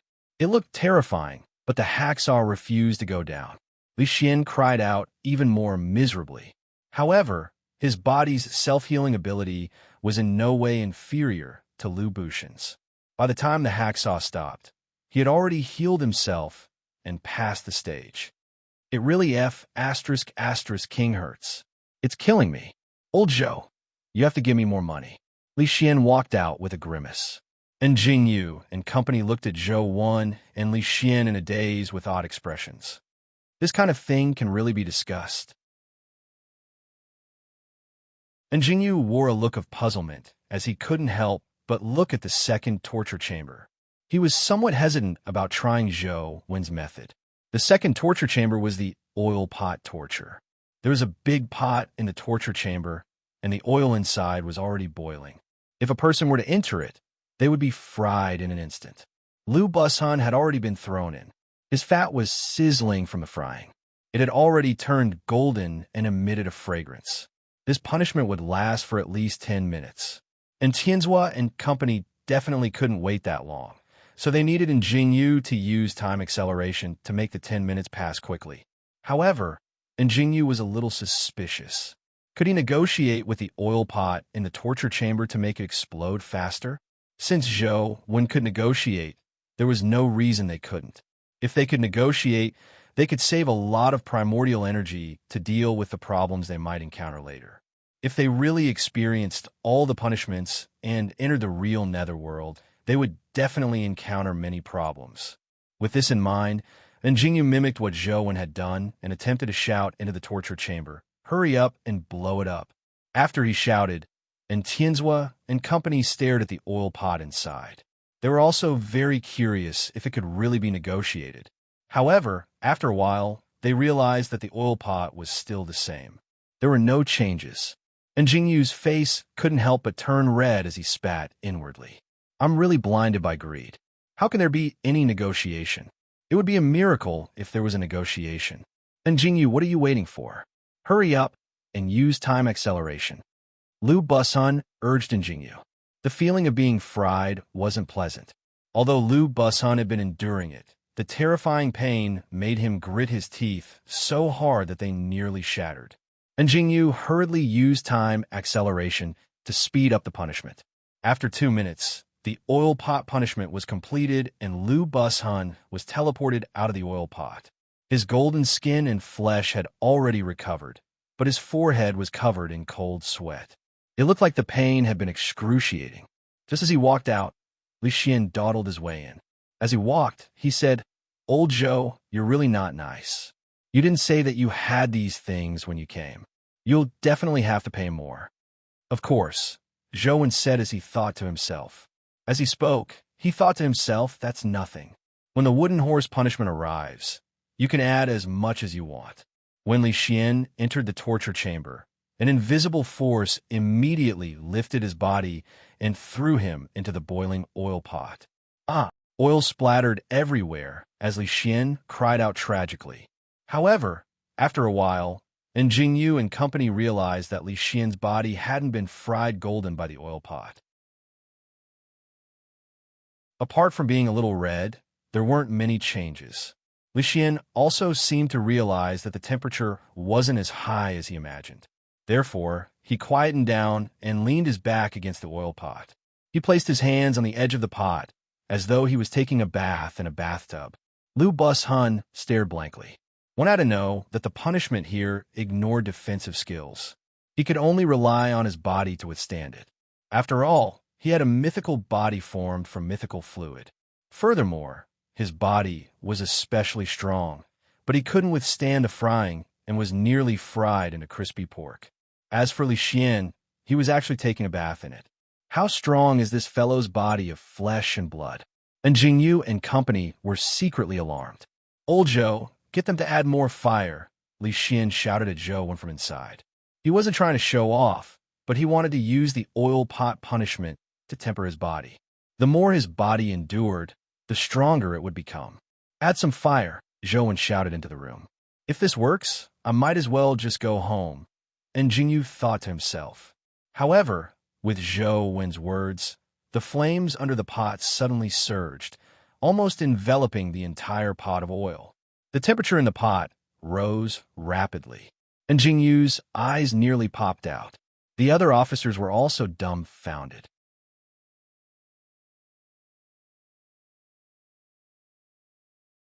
Chapter 1180. Hurry up, Zhou Wen continued. Time was limited, so there was no time for Li Xian to slowly temper his body. In the eyes of an ordinary person, the oil pot punishment seemed to obey Zhou Wen's orders as time sped up. However, Sheng was born different. He could see some ethereal creatures. He could see the white-robed ghosts that were carrying out the punishment.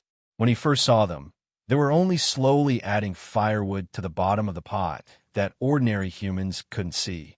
However, when they saw Zhou Wen, the two white-robed ghosts immediately trembled in fear. With Zhou Wen's orders, they quickly added firewood to the bottom of the pot. It was the same in the torture chamber. This left Sheng very surprised, unsure how Zhou Wen had done it. Waiting for young Master Wen to come was indeed the right decision. With him and Li Xian around, the chances of safely saving Madame Lan will be much higher. I hope Madame Lan and the rest can last until we arrive, and Sheng thought to himself. A minute later, Li Xian, who had completed the oil pot punishment, came out. As in Jingyu and Lu Busun were attracted by him. Lu Busun hadn't entered the third torture chamber. If you aren't going in, I'll be going in first.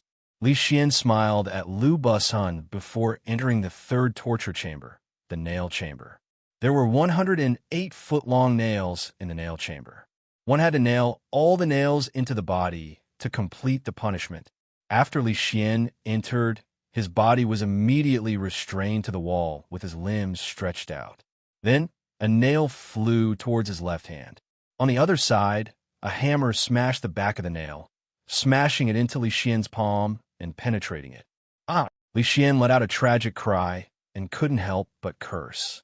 It really King hurts. Bear with it. It'll be over soon. As Zhou consoled him, he told the ghosts to hurry up. One nail after another flew up as the hammer swung continuously, quickly nailing into Li Xian's body. It was so painful that Li Xian couldn't stop screaming. In just a minute, all 108 nails were nailed into Li Xian's body. One of them was nailed into his tiny tail, causing Li Xian's face to turn green from the pain. Thankfully, although he cried out tragically, his injuries didn't look serious. After he came out, the injuries on his body automatically healed. There were no signs of him being injured. Zhou couldn't help but feel envious. Although he had a certain level of self-healing, he was far inferior to Li Xian. With no time to be in a daze, Zhou and Li Xian continued heading for the next torture chamber. "Overseer, should we continue?" And Sheng asked carefully. Zhou and Li Xian were faster than them. If they could survive all the punishments, there was naturally no need for Lu Bushun and company to continue. And Tianzhou looked at Lu Bushun, but before he could say anything, Lu Bushun made a request. "Overseer, although Li Xian's self-healing ability is strong, it might not be stronger than mine. Furthermore, it's hard to say if he can withstand all the punishment in his current state. If he fails, we won't have time to restart. Please let me continue." After saying that, Lu Bushun looked at Li Xian's back, his eyes filled with determination. "All right, let's continue then." And Tianzhou nodded slightly. "Overseer, don't worry. Bushun definitely won't embarrass the Sunset Army." With that said, Lu Bushun strode towards the nail house. Li Xian and Lu Bushun were tortured at the same time, experiencing the torture in the torture chamber. Their self-healing abilities were terrifyingly strong. Others would have a slim chance of survival after experiencing torture, but they had tried it again and again, and their bodies did not suffer too much damage. The only difference was that Li Xian would scream every time, while Lu Bushun endured it from beginning to end. No matter how painful the punishment was, he didn't make a sound. Everyone watched as they walked down one torture chamber after another. By the time the torture chamber closed, the two of them had experienced 20 to 30 types of punishment. However, every time they came out, their injuries were almost healed. They believed that there wouldn't be any major problems and that they would definitely be able to withstand all the punishments in a day. However, Zhou knew very well that things weren't as simple as they imagined. The punishment here was only one aspect of the physical damage. There was another aspect that dealt damage to the soul and mind. Furthermore, this damage would constantly accumulate until it could even cause a mental breakdown. Li Xian and Lu Bushun's physical recovery abilities weren't a problem, but it was still a question if they could last until the end. However, Zhou was still very confident in Li Xian. Although this fellow didn't look serious on the surface, his perseverance was far beyond the average person's. Back then, Li Xian had been able to hold back from killing Li Mabai despite his extreme rage. To be able to do that under such circumstances, Zhou believed that he could survive. As the torture chamber would only open again after an hour, Zhou and company stood on the long street to rest. When Zhou rested, his eyes inadvertently glanced at the torture chamber at the back. It was the torture chamber for the wooden horse punishment. According to the current progress, Li Xian would likely enter that room in the next hour. "Old Zhou, I've sacrificed so much this time. Shouldn't you do something for me?" Li Xian said to Zhou. "What do you mean?" Zhou asked. "I don't lack anything else. I just lack a useful companion beast. My requirements aren't high either. Just get me any terror-grade companion beast." Li Xian was actually joking. He didn't take it seriously. "Sure," Zhou agreed immediately. "Are you serious? You have a terror-grade companion egg?"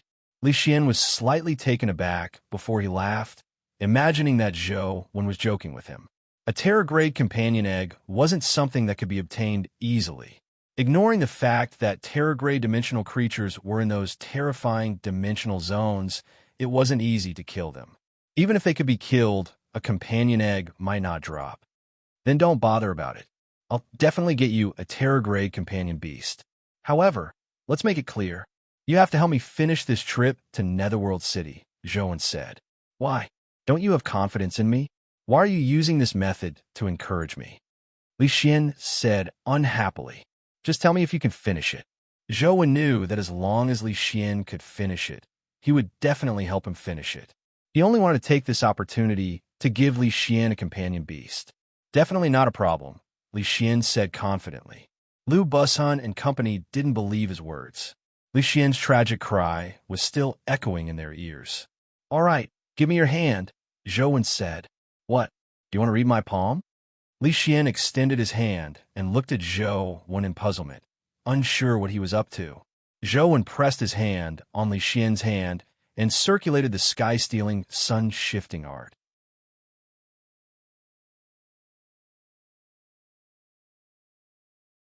Chapter 1181. In the Singularity Universe, a star was annihilated. At the same time, a companion beast on Zhou's body was transferred to Li Xian. A strange mark appeared on Li Xian's palm. The symbol was the planet devourer's symbol. It was also a companion beast that Zhou had originally planned on transferring to Li Xian. When he asked Li Xian to come, Li Xian didn't ask anything and came without a word. However, this trip was just too dangerous. No one knew what was in the real river of the Netherworld or what kind of danger it would be. Zhou had transferred the planet devourer to Li Xian, hoping that he would have more ability to protect himself. If any accidents happened in the real Netherworld, he might be able to use it. Of course, this was only the worst-case scenario. With a calamity bigwig like the antelope around, even if they reached the real Netherworld, there might not be any danger. Holy sh**t, a Terrorgrade companion beast? After Li Xian obtained the planet devourer, he also obtained some information about it. He knew its level and some abilities, so he immediately looked at Zhou in surprise and exclaimed. Not only was he surprised that Zhou had really given him a Terrorgrade companion beast, but he was also surprised by the way Zhou had given him the companion beast. He had directly transferred an incubated companion beast to him. He had never heard of such an ability. If incubated companion beasts could be transferred at will without paying any price, the Federation would have long been in chaos. And Jingyu and company found it unbelievable when they heard Li Xian say that. They imagined that Li Xian was joking.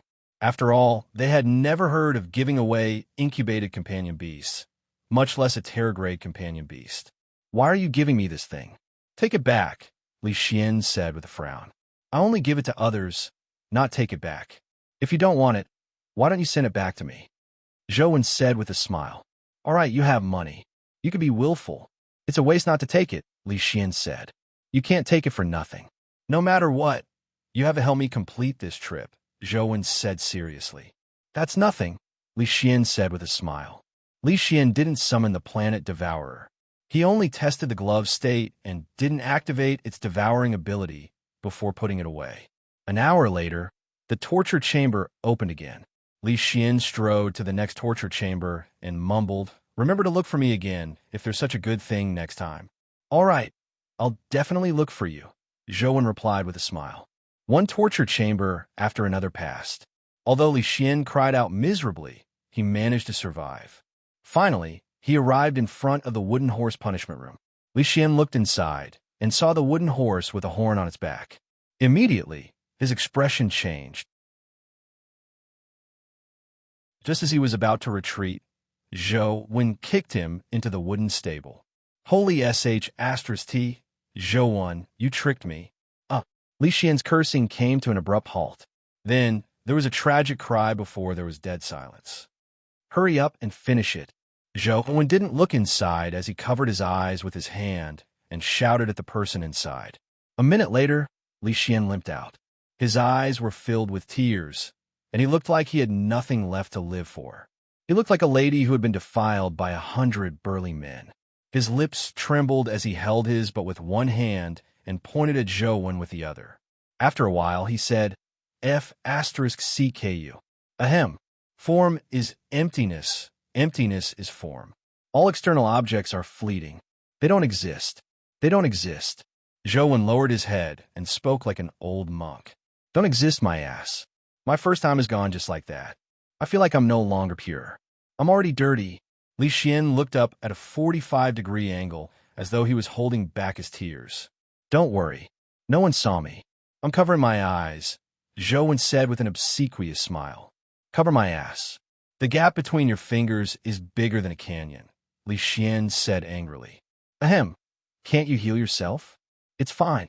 I'm fine now. Let's forget about the past. It doesn't affect anything anyway, Zhou Wen said carefully. Shut up. Li Xian glared at him fiercely.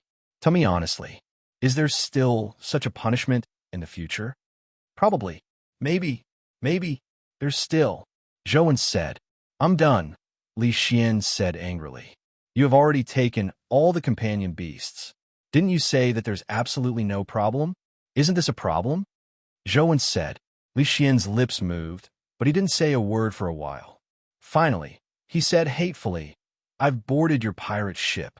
Tell me honestly, how many more such punishments are there in the future? About 3, 4, 5, 6, 7, 8. How many are there? 9. Zhou Wen, F*CKU. You will die a horrible death. Despite cursing, Li Xian could only bite the bullet and walk to the next torture chamber. And Tianzhua and company were curious. What torture chamber was it that nearly made Li Xian fall out with Zhou Wen? As their progress was much slower than Zhou Wen's, they hadn't seen the situation inside the wooden horse punishment.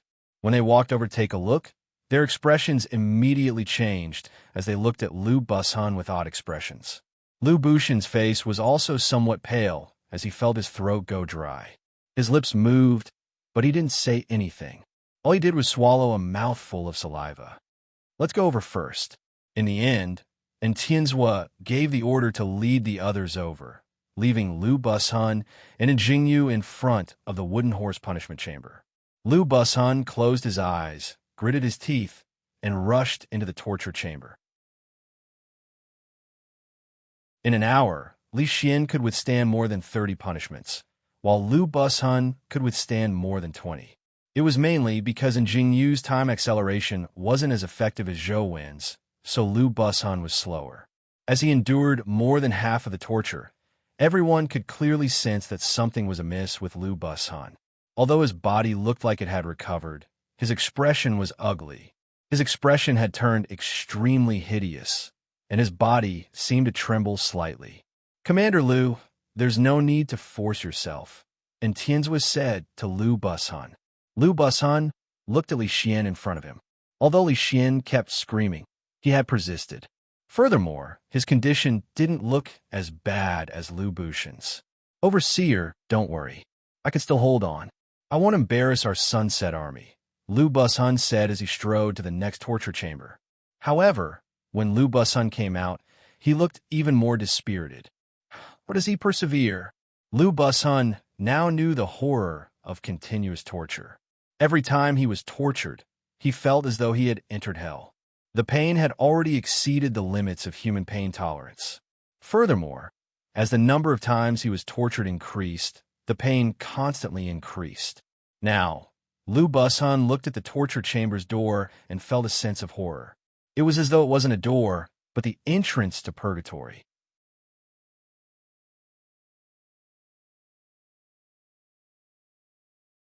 Chapter 1182. Zhou Wen realized that the number of zombies in Netherworld City was much fewer than the last time he came. He didn't see Chu-He either.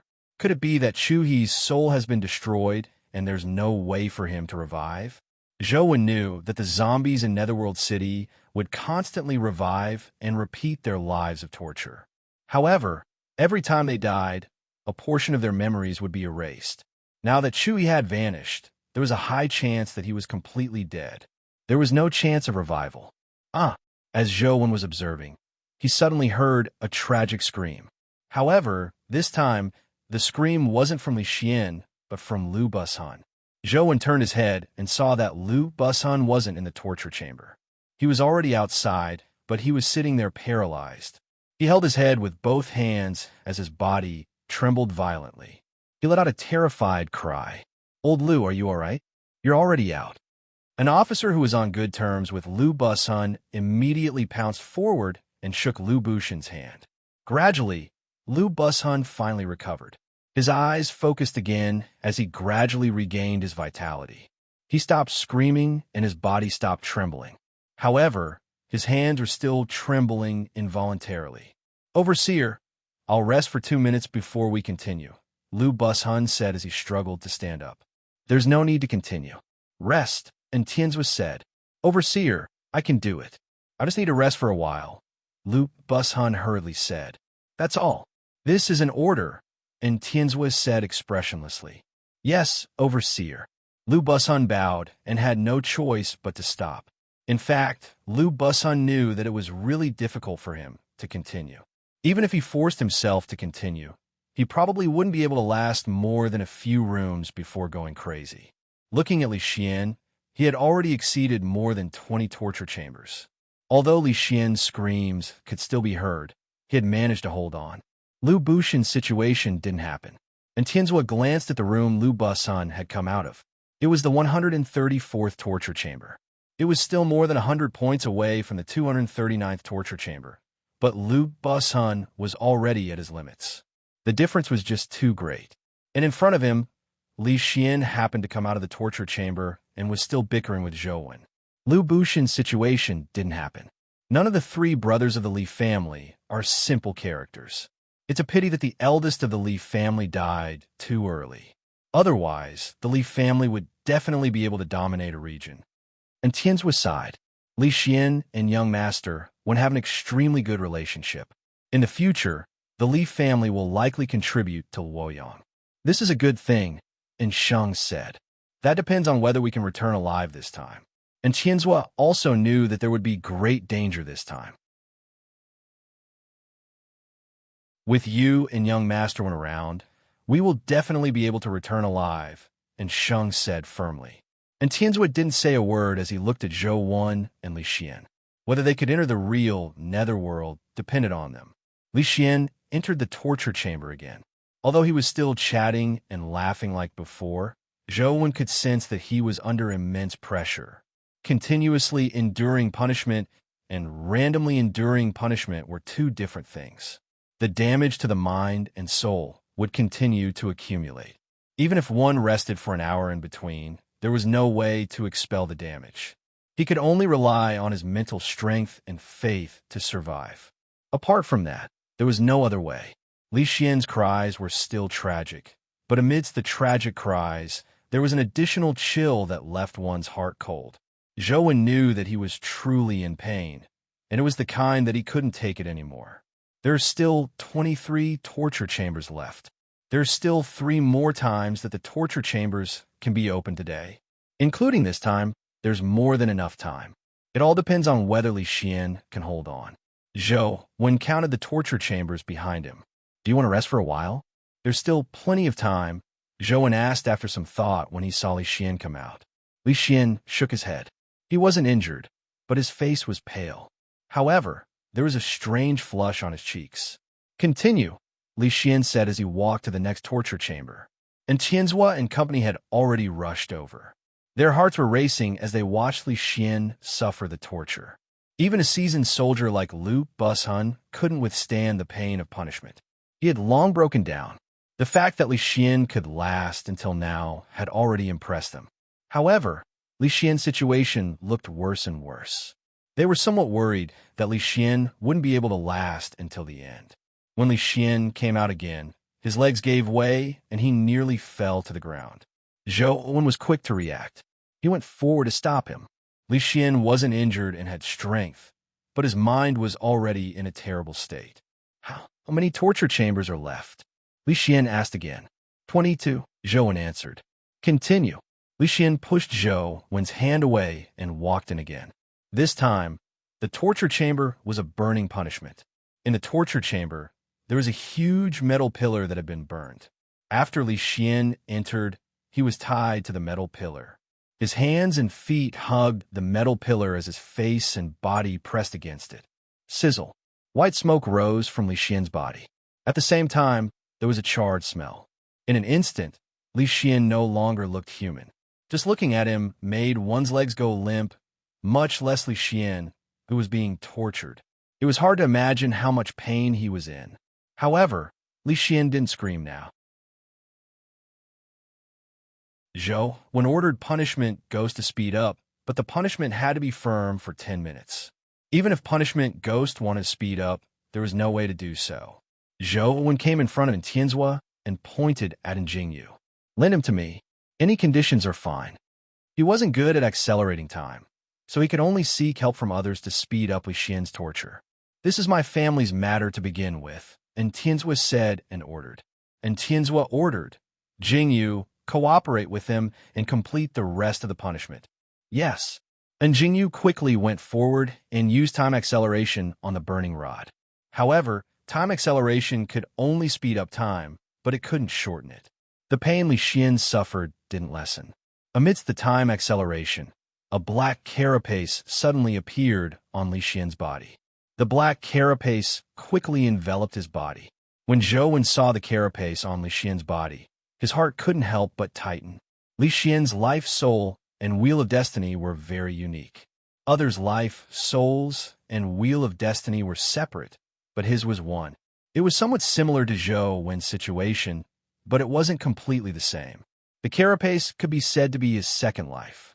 Now that the carapace had appeared, it could only mean that Li Xian was indeed reaching his limit. After the carapace appeared, Li Xian's condition improved a lot. He withstood the burning rod and walked straight to the next torture chamber. His condition was much better as he passed one torture chamber after another without any hesitation.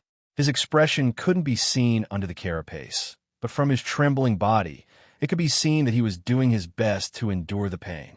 He didn't even dare to speak, for fear that the moment he opened his mouth, he would lose the courage to continue. Seeing that there was only one torture chamber left, Zhou and company were extremely nervous. On the door of the last torture chamber was the word dream torture. Zhou looked into the room, but he didn't see the white-robed punishment ghost. All he saw was a white-haired old granny sitting in the torture chamber.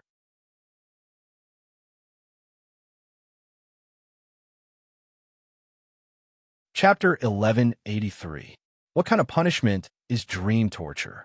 Zhou frowned slightly. In the dream torture's room, other than the white-haired granny, the stone table, and the stone stool, there was nothing else. It didn't seem too dangerous, but Zhou had a nagging feeling that something was amiss.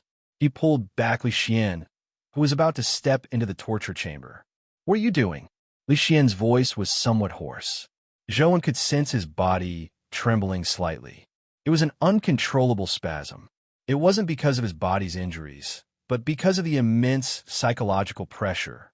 Although Zhou hadn't tried all the punishments previously, he knew that the mental pressure and damage he suffered were immense for what he had tried. With Zhou's tenacity, he would still feel immense pressure, and that was without him trying all the punishments. However, even if the pressure was greater, Zhou should be able to withstand it.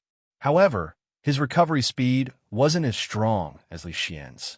It was impossible for him to withstand all the punishments in such a short period of time. This torture chamber is the last one. I don't think it's that simple. It might be very dangerous, Zhou said. Whether it's dangerous or not, we'll know once we enter. Anyway, we have to pass this stage. Why think so much? As Li Xian spoke, he walked into the dream torture chamber. Zhou knew that Li Xian was right, but he felt uneasy when he saw the white-haired granny. There were a total of 239 torture chambers on the long street. The other 238 chambers were filled with ordinary torture ghosts. Only this room had a white-haired granny. Just this point alone was enough to tell that the torture chamber wasn't simple. However, just as Li Xian had said, even if he knew there were risks, he had to pass this stage. After Li Xian walked into the dream torture chamber, he wasn't directly placed on the torture equipment like before. He could still move freely as though he was outside. What kind of punishment is this? Do you want me to sleep here and have a dream? Li Xian said to the white-haired granny. Zhou and Ensheng suddenly realized that something was amiss. This was because they were the only ones who could see the torture ghost from before. No one else could, but now Li Xian could see the white-haired granny. Can you see the white-haired granny inside? Ensheng immediately asked Lu, Bustling, and company. We can see it. What a strange question. Shouldn't we not be able to see it? Lu Bushun asked Sheng in puzzlement. The others also looked at Sheng. Zhou Wen and Sheng exchanged looks, knowing that there was indeed a huge problem with the torture chamber. And Tianzhua also looked at Sheng, wanting to know what he meant. Just as Sheng was about to say something, the white-haired granny suddenly moved. Everyone's attention was immediately attracted to her, so Sheng didn't say another word.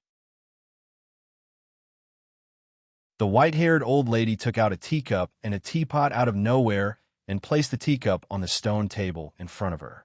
Then, she picked up the teapot and slowly poured out some water to fill the teacup. The tea in the bowl was green in color, like the color of bamboo leaves. However, there was not a single tea leaf in it, let alone a bamboo leaf. A 1,000-year dream, a dream that lasts for 1,000 years. Drink this 1,000-year dream, and if you're able to make it out alive, you'll be able to see the real Yellow Springs. The white-haired old woman spoke in a strange tone that made people uncomfortable. Do you mean that I'll sleep for 1,000 years after drinking this bowl of tea? Li Xian asked. It won't take that long. You don't have that long of a lifespan. Even if you do, you will starve to death before you can sleep, the white-haired old granny said with a smile. I'm in good health. I don't need to sleep that much. Can I wake up earlier? Li Xian asked again. No. Even if a zenith heaven golden immortal descends to the mortal world, he will definitely sleep for 1,000 years after drinking this bowl of 1,000-year dream. Not a second more or less, the white-haired old granny said. There's no solution? Li Xian frowned. There's a solution. The white-haired old granny's answer exceeded everyone's expectations. How? Li Xian asked. 1,000-year dream, 1,000-year dream. The white-haired old granny smiled and repeated what she had just said. Li Xian, come back. Zhou Wen's expression changed as he wanted to call Li Xian out. And Tianzhua and Sheng's expressions changed as well. Clearly, they understood what the white-haired old granny meant. 1,000-year dream meant that one had to dream for 1,000 years. The white-haired old granny said that there was a solution, and it was related to the previous sentence of 1,000-year dream. Since one could have a dream every 1,000 years, one could also spend 1,000 years in the dream while only passing a day or less in reality. It sounded like 1,000-year dream was much simpler than 1,000-year dream. After all, one would only spend 1,000 years in the dream. In reality, one wouldn't starve to death or be injured. It didn't seem dangerous. However, that wasn't the case. To spend 1,000 years in a dream, ignoring what kind of dream it was, just 1,000 years was enough to make one's willpower collapse. Zhou Wen had only been trapped on Mount Fangzhong for 100 years. He had relied on his strong willpower and focused cultivation to last 100 years. However, that didn't mean that Zhou Wen had it easy. If he hadn't been extremely focused and had been imprisoned for 100 years, most people would have long gone mad. A 1,000-year dream? How long is this dream? Li Xian clearly understood what the white-haired old granny meant as he asked. There are 238 punishments in front. A cycle is a day. If you want it to be long, if you wish for this dream to be long, it can be long. If you want it to be short, it can also be short. It's all up to your will, the white-haired old granny said. Li Xian, come back. There's no need to continue. Sis Lan and company definitely won't be able to pass this trial. It's impossible for them to enter the real netherworld, Zhou Wen said to the white-haired old granny with a change in expression. The white-haired old granny had already made it very clear that enduring the previous punishments in the dream was only considered a day. Then, Zhou Wen couldn't instantly calculate how many times he had to suffer 1,000 years in the dream, nor did he want to calculate. No matter how persevering Li Xian was, he had to suffer a punishment every day for 1,000 years. Any normal person would have a mental breakdown if they spent 1,000 years like this. Let's stop here, and Tianzhua said. Although there were various signs that Sis Lan and company had indeed entered Netherworld City, they couldn't be seen in Netherworld City. There was a high chance that they had entered the real Netherworld. He wanted to enter to take a look no matter what.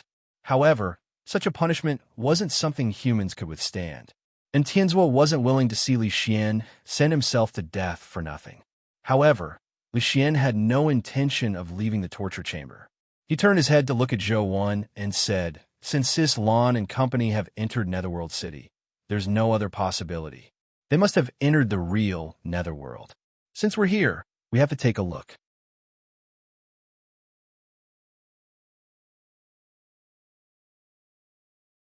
Chapter 1184.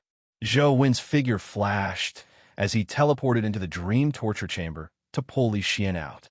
In the past, when he activated Great Brahma, he could do whatever he wanted. Even the torture ghosts had to listen to him, but this time, it seemed different. Zhou Wen was repelled by a force and failed to rush into the torture chamber. 1,000-year dream. This is a good thing to live 1,000 years longer than others. Others can't even beg for it. "I've earned it," Li Xian said as he reached out to pick up the teacup. "Li Xian, don't be rash. There's no need. We can think of other solutions," Zhou Wen said as he condensed his strongest power of fear, hoping to rush in to stop Li Xian.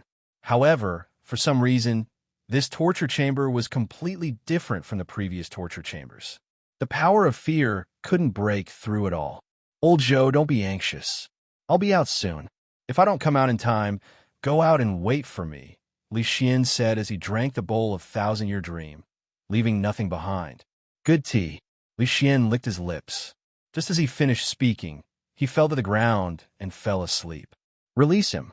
Great Brahma appeared behind Zhou Wen, wanting to order the white-haired granny to release Li Xian. However, the white-haired granny remained unmoved. All she did was sit there calmly, looking at Li Xian, who was sleeping soundly on the ground. And Tianzhua frowned as Sheng shook his head with a bitter smile. After experiencing 1,000 years of torture in the dream, although his body wasn't injured at all, the mental pressure was enough to make any iron-willed human collapse.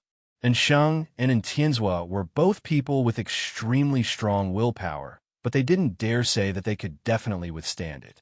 Although the white-haired granny said that 1,000-year dream could be shortened, there wasn't much time left in Netherworld City. If Li Xian didn't come out in time, his body would be killed by the rules of Netherworld City, even if he could withstand the 1,000-year dream. What should I do? Zhou Wen regretted calling Li Xian over. Zhou Wen tried a few times, but he couldn't rush into the dream torture chamber. He had already used several Terragrade powers. The heaven-opening scripture and Great Brahma were useless, so the others were even more useless. Zhou Wen looked at the antelope. At this moment, he could only rely on this calamity-grade fellow.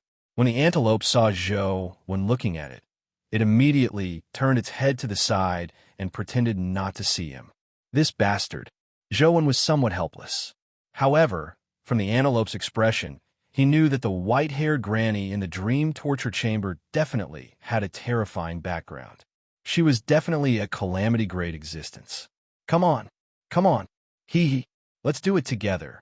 Just as Zhou Wen was worrying, he suddenly heard Li Xian's voice. Zhou Wen hurriedly turned his head and realized that Li Xian hadn't woken up. Instead, he was sleep-talking. But looking at the wretched smile on his face and the unrestrained voice, it didn't seem like he was being tortured in a dream. "Use more strength. Use more strength," Li Xian cried out with a comfortable expression. Lu Bushun and company were outside as they stared at Li Xian, who was talking in his sleep with odd expressions. They really suspected what kind of dream he was having. Was it really, as the white-haired granny had said, that he was being tortured? What did this fellow dream of? Zhou Wen looked at Li Xian and felt that he didn't dream of torture. However, before long, Li Xian's face began to sweat. Not only was he sweating, but he was also heating up. His carapace mask was burning red as white steam constantly rose from his head. "Didn't you say that it was just a dream? Why has his body become like this?" Zhou Wen stared at the white-haired granny and was already prepared to use immortal culling. Any creature's brain has a limit.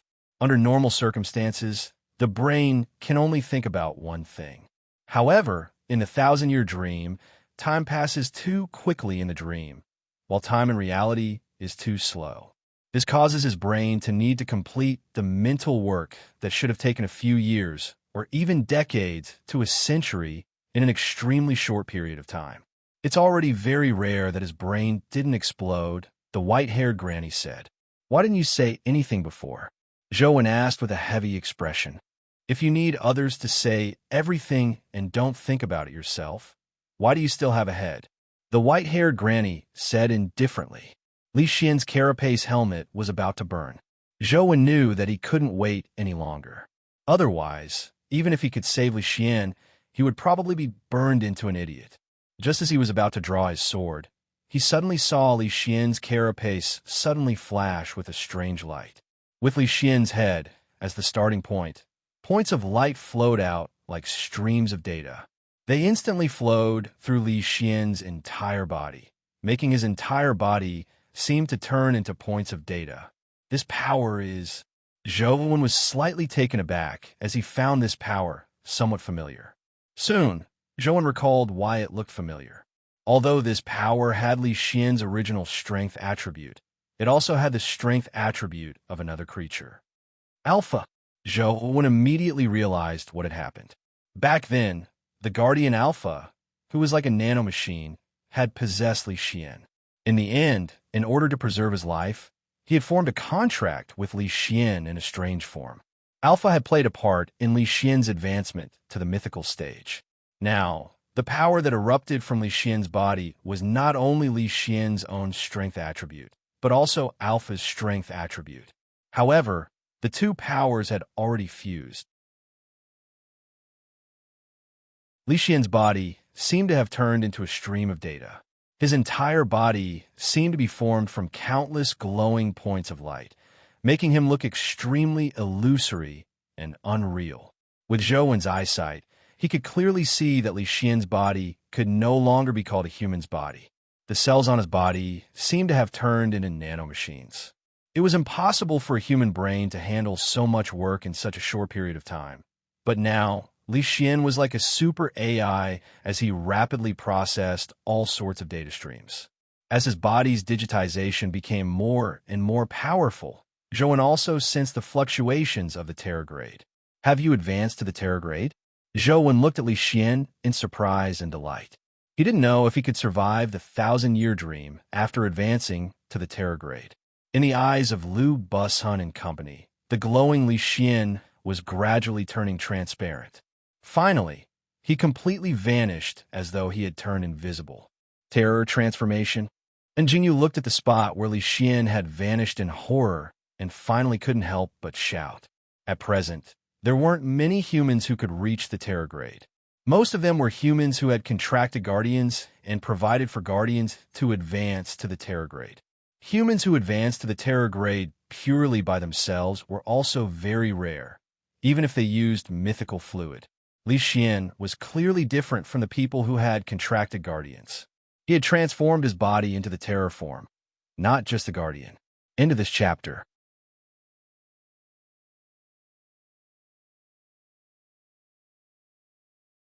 Chapter 1185.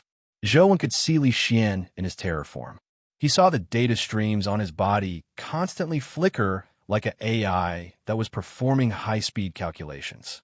Although Zhou didn't know much about Li Xian's terror transformation ability, it seemed like the 1,000-year dream wasn't that effective on him. After about half an hour, the high-speed flow of data on Li Xian's body finally stopped. His slumbering body woke up. After escaping his terror transformation, Li Xian's body landed heavily on ground. Does this count as passing the dream punishment? Do you want to do it again? Li Xian asked the white-haired granny. However, when he looked, he realized that the white-haired granny was gone. Zhou and company didn't notice when the white-haired granny had vanished. What's going on? It should be considered a pass, right? Li Xian walked out of the torture chamber. Boom! Just as Li Xian walked out of the torture chamber, he heard a loud bang. The door at the back of Netherworld City slowly opened, revealing a path that led outside. Zhou found it odd that he didn't see City Lord Netherworld. The City Lord Netherworld he had encountered the last time seemed to have completely vanished. He hadn't appeared at all. Furthermore, as the door to Netherworld City opened, it wasn't the desert scenery outside. Instead, a bridge appeared. The stone bridge led into the distance, but there was no end in sight. Yellow smoke billowed under the bridge, making it impossible to see anything. At the end of the stone bridge sat the white-haired granny from the dream punishment chamber. However, there was no stone table in front of her. There was only a huge pot. Something seemed to be boiling in the pot, but it was similarly billowing with smoke. It was impossible to see what was being boiled. Could this be the legendary bridge of helplessness and Granny Meng's soup? Lu Bushin's expression changed when he saw the bridge and pot. In fact, the others probably had similar thoughts as him when they saw this scene. The legend of the bridge of helplessness and Granny Meng's soup was well known in the East District. Legend had it that after a person died, they would have a ghost. If a ghost wanted to reincarnate, they had to drink a bowl of Granny Meng's soup to wash away their memories of their previous lives. Only then could they reincarnate as a clean soul. In the 3 realms and 6 paths, all living beings had to drink such a bowl of soup when they reincarnated. This showed how magical and bizarre Granny Meng's soup was. After crossing the bridge of helplessness, one would arrive at the real netherworld. It wasn't a place where living people could go. At this point, even if it was really hell ahead, Zhou Wan and company had no choice but to barge in. And Tianzhua led his men towards the stone bridge. Zhou Wan and Li Xian exchanged looks before heading toward the stone bridge together. When Tianzhua and the others approached the stone bridge, the white-haired granny said, "There are no old friends on the Yellow Springs Road. If you want to step onto the bridge of helplessness, you have to drink a bowl of forgetfulness soup first. Since this is really the river of forgetfulness and the bridge of forgetfulness, then this soup should be the soup of Meng Pa that can make one forget their past and present lives, right?" And Jingyu asked, "I only know the river of forgetfulness soup. I don't know what Granny Meng's soup is." The white-haired granny's expression didn't change at all as she replied calmly, "Aren't you Granny Meng?" Lu Bushun asked, "I'm just a bridge guard. I only know how to guard the bridge and sell soup. I've long forgotten my name." The white-haired granny still had the same expression, as if none of this had anything to do with her. Then, will drinking your soup cause people to lose their memories? Lu Bushun asked again. "Yes," the white-haired granny answered. "Can I cross the bridge without drinking the soup?" Lu Bushun asked again, unwilling to give up. "Yes." The white-haired granny's answer exceeded everyone's expectations. However, the white-haired granny continued, "As long as you are dead, you can still cross the bridge of forgetfulness without drinking the river of forgetfulness soup." "Overseer, it looks like we can only barge our way through," Lu Bushun whispered to Tianzhua. "We can't barge our way through," Zhou said. Although he had never seen the white-haired granny, who claimed to be a bridge guard, take action from the antelope's reaction, her strength was definitely at the calamity grade. Furthermore, this was her territory. If they really fought, it was unknown how many people would survive, much less save them. You will forget everything after drinking the soup. What else can you do if you don't barge your way through? Lu Bushun asked Zhou. Zhou walked in front of the white-haired granny and sized up the bridge of forgetfulness. He couldn't see anything. All he could see was tumbling yellow smoke. It was unknown how deep the river of forgetfulness was. "May I ask if a group of humans came here about 10 days ago?" Zhou asked. "I forgot. I only sell soup, not people," the white-haired granny answered expressionlessly. "Then, did you sell soup 10 days ago?" Zhou wasn't in a hurry as he asked after some thought. "I did." This time, the white-haired granny answered Zhou's question. "Can you tell me how many bowls you sold that time?" Zhou asked again. 8 bowls, the white-haired granny answered. "That's right. It should be Madame Lan and company. According to the traces and information outside, 8 of them should have retreated into Netherworld City," Lu Bushun said happily. And Tianzhua and Sheng were also energized. It was naturally good news that Madame Lan and company were still alive. "Did they drink the soup?" And Tianzhua asked. To cross the bridge of forgetfulness, they naturally have to drink the river of forgetfulness soup unless they are dead, the white-haired granny answered. "Is it possible to drink the river of forgetfulness soup without losing your memories?" And Tianzhua asked again. "There's a stone of 3 lives in the river of forgetfulness. If you can engrave your name on the stone of 3 lives, you won't lose your memories of your past and present lives, even if you drink the river of forgetfulness soup," the white-haired granny answered. Where's the stone of 3 lives? Lu Bushun hurriedly asked. In the river of forgetfulness. The white-haired granny's answer disappointed everyone. It was unknown how big or deep the river with churning yellow smoke was, nor did they know what the stone of 3 lives looked like. It was no different from searching for a needle in a haystack. Young Master One, and Sheng looked at Zhou Wen. It was a little difficult to find the stone of 3 lives now. If possible, it was best to rush over. However, Zhou Wen had previously said that they couldn't barge in. Therefore, and Sheng wanted to seek Zhou Wen's opinion. I'll try searching. Zhou Wen looked at the river of forgetfulness, hoping to find the legendary stone of 3 lives. The legendary stone of 3 lives was a place that recorded one's past and present lives. However, from the looks of it, this place was somewhat different from the legends. Lu Bushun and the rest all saw in Tianzhua. They still followed in Tianzhua blindly. Find the stone of 3 lives. And Tianzhua glanced at Zhou Wen before casting his gaze at the river of forgetfulness. Overseer, we can use companion beasts here. Let me give it a try, an officer said. Zhou Wen and company also realized that this place was different from Netherworld City. There was no taboo power that prohibited flight or companion beasts. And Tianzhua nodded, and the officer summoned a silver eagle. Under his control, the eagle flew towards the river of forgetfulness. As soon as it came into contact with the yellow smoke of the river, it seemed to be pulled by something and was instantly pulled into the yellow smoke. Then it disappeared. The eagle pattern on the officer's body also disappeared.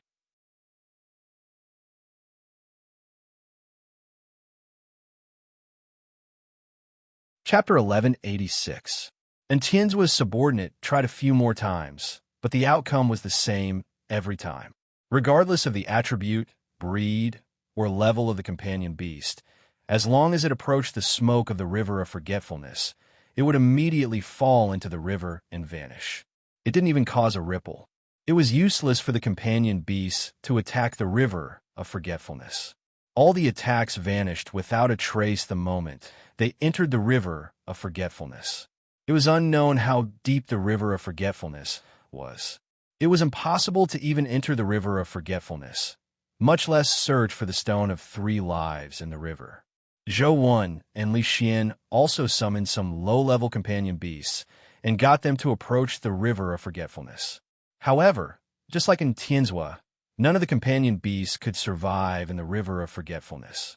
Zhou Wen listened attentively and used great Brahma to strengthen his senses. He looked into the river of forgetfulness, but failed to discover anything. Overseer, let me give it a try. An officer stood up and bowed at Tianzhua. Zhou Wen and Li Xian glanced at the officer and saw that he was wearing a military uniform with a military coat draped over him. He wore a gas mask and a military hat. Zhou Wen and Li Xian had some impression of this officer because his attire was just too strange. Even now, they didn't know what he looked like or what his name was. Are you confident? And Tianzhua asked the officer. I saw some clues. I can give it a try, the officer answered. Go on. And Tianzhua nodded slightly. The officer bowed slightly before walking towards the river of forgetfulness. However, to Zhou Wen's surprise, he didn't summon any companion beasts. Instead, he really walked towards the river of forgetfulness. He walked very slowly and could be described as careful, but he really stepped into the river of forgetfulness. This action was extremely crazy. Previously, when using companion beasts to scout the way, a mythical companion beast had been sucked into the river of forgetfulness without any ability to resist. It was no different from suicide for the officer to walk in himself. Just as the person took a step forward, the military uniform on his body seemed to be pulled by some powerful, invisible force. It tore off the officer's body, along with his military boots, hat, and mask, and fell into the river of forgetfulness. As for the officer's body, he floated above the river of forgetfulness without falling. However, when Zhou Wen and Li Xian saw the officer's appearance, they were alarmed. The body of the officer no longer looked like that of a human. There was no flesh or blood on his body, and all that could be seen was a human-shaped gray smoke. When he walked, the smoke swayed, and it looked extremely strange. Zhou knew that this officer wasn't a monster. He had only used a mythical fluid created by a special dimensional creature. His mutation was relatively high, which was why he had become like this. The humanoid, smoke-like officer's feet had already stepped into the river of forgetfulness, but he wasn't sucked in by the river of forgetfulness. Everyone heaved a sigh of relief. What dimensional creature mythical liquid is this person using? Interesting, Li Xian said as he looked at the officer in surprise. And Sheng explained, that's the captain of the 413th Regiment, Jianong. The mythical liquid he uses is made from a strange mythical creature that escaped from Chess Mountain. His body has mutated very severely, but he has also obtained very special mythical powers. From the looks of it, his powers can restrain the power of the river of forgetfulness. Overseer, I'll go take a look. Jianong saw that it was as he had guessed. The strange power of the river of forgetfulness was useless against him, so he asked in Tianzhua for instructions. Safety first, and Tianzhua said. Yes, Jianong replied, and was about to fly down the river of forgetfulness. However, he suddenly saw yellow smoke billowing in the distance, as if something was moving underneath. Moreover, that billowing fog was approaching Jianong at an extremely fast speed. Jianong assumed a stance of battle, but in Tianzhua suddenly shouted, Jianong, come back. When Jianong heard in Tianzhua's order, he reflexively retreated and left the river of forgetfulness. The moment he retreated, the spot where he had been standing exploded with yellow smoke, and a blood-colored palm reached out. Each finger of the blood-colored palm was more than a meter long. The gigantic palm seemed to be condensed for blood. With a grab, a terrifying explosion sounded in the air. After missing, the blood-colored palm quickly retreated into the river of forgetfulness and vanished in the blink of an eye. Jianong still had a lingering fear in his heart. Although his current body was not afraid of ordinary physical attacks, the bloody palm had only brushed against his body, and the gray fog on his body had melted a lot. If he had really been caught, he would probably have vanished into thin air just now. What's that? Li Xian wrinkled his nose. He smelled a strong smell of blood. No one could answer him because no one knew the answer. The white-haired granny guarding the bridge might know the answer, but she didn't say a word. Finding the Stone of 3 Lives was more difficult than they imagined. Currently, the only one who could enter the river was Jianong, but he couldn't withstand the blood-colored palm. Lu Bushun said with a strange expression, Legend has it that the river of forgetfulness is the boundary between life and death. There are countless wraiths that wander between life and death in the river. As those wraiths can't cross the bridge of helplessness, they can't reincarnate. They can only wander the river of forgetfulness forever. If a living person comes to the river of forgetfulness, they will pull them into the river of forgetfulness to replace them, allowing them to escape the restraints of the river of forgetfulness and obtain a chance to reincarnate. That bloody hand, just now, was it the legendary vengeful spirit? The one you mentioned is called a scapegoat in myths and legends. By finding a substitute to replace one's self, one can obtain a chance of rebirth, and Sheng said. Yes, it's that scapegoat. Could that blood hand be that thing? Lu Bushun nodded. I don't know, but from the looks of it, if we want to find the Stone of 3 Lives, we have to think of a way to finish it off, and Sheng said as he stared at the river. Captain Jia, only you can enter the river now. I can only let you make another trip and lure it out. And Tianzhua said to Jianong. Yes. Jianong didn't hesitate as he entered the river of forgetfulness again. This time, he was rather careful, but he failed to sense the appearance of the blood-colored hand ahead of time. It was only because Sheng had warned him ahead of time that he could escape in time. When the blood-colored hand appeared, Lu Bushun and the other officers immediately launched attacks at it. Different elemental yuan qi bombarded the blood-colored hand, causing it to scatter in all directions. But in the blink of an eye, the scattered sanguine aura condensed again, transforming into the blood-colored hand before returning to the river of forgetfulness.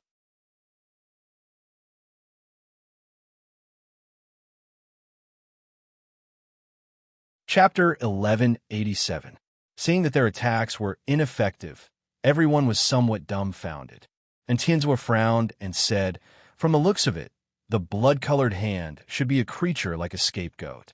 It has an extremely filthy attribute. It's very difficult for ordinary powers to injure it. Only the power of extreme yang can do so." Unfortunately, Miss Jing didn't come. Her essence energy art is the nemesis of these filthy things. And Sheng said with a sigh, "Although I had long expected that we might encounter such a thing, the yang companion beasts we prepared aren't enough to kill the scapegoat. If there's no other way, I'm afraid it's impossible for us to enter the river to find the 3 live stone," Lu Bushun said gloomily. "Commander Jia, can I trouble you to lure the blood hand out again?" "Let me give it a try," Zhou said to Jianong. Of course, what Zhou Wan and Li Xian had done was enough to make Jianong and company respect them. Therefore, Jianong didn't think too much about it. She immediately sought Tianzua's permission and went down the river again. Perhaps it was angered by the previous attack. The moment Jianong entered the river, the blood-colored hand rushed out unexpectedly. As it was too sudden, and Sheng didn't have the time to warn her. Just as everyone was alarmed, they suddenly saw a golden light flash. Before the blood-colored hand could grab Jianong, the golden light pierced through it. A small golden monkey appeared behind the blood-red hand. It opened its mouth and sucked, and the blood-red mist that formed the blood-red hand was sucked into the monkey's mouth like red milk tea. The blood-red hand was unable to resist at all. The remaining portion of the blood-colored hand wanted to escape back into the river of forgetfulness, but it was already too late. 2 of the earrings on the monkey's ears shattered one after another as it transformed into a dark gold behemoth.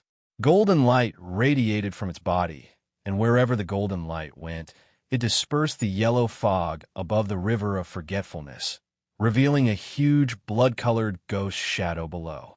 The blood-colored ghost shadow looked neither human nor ghost.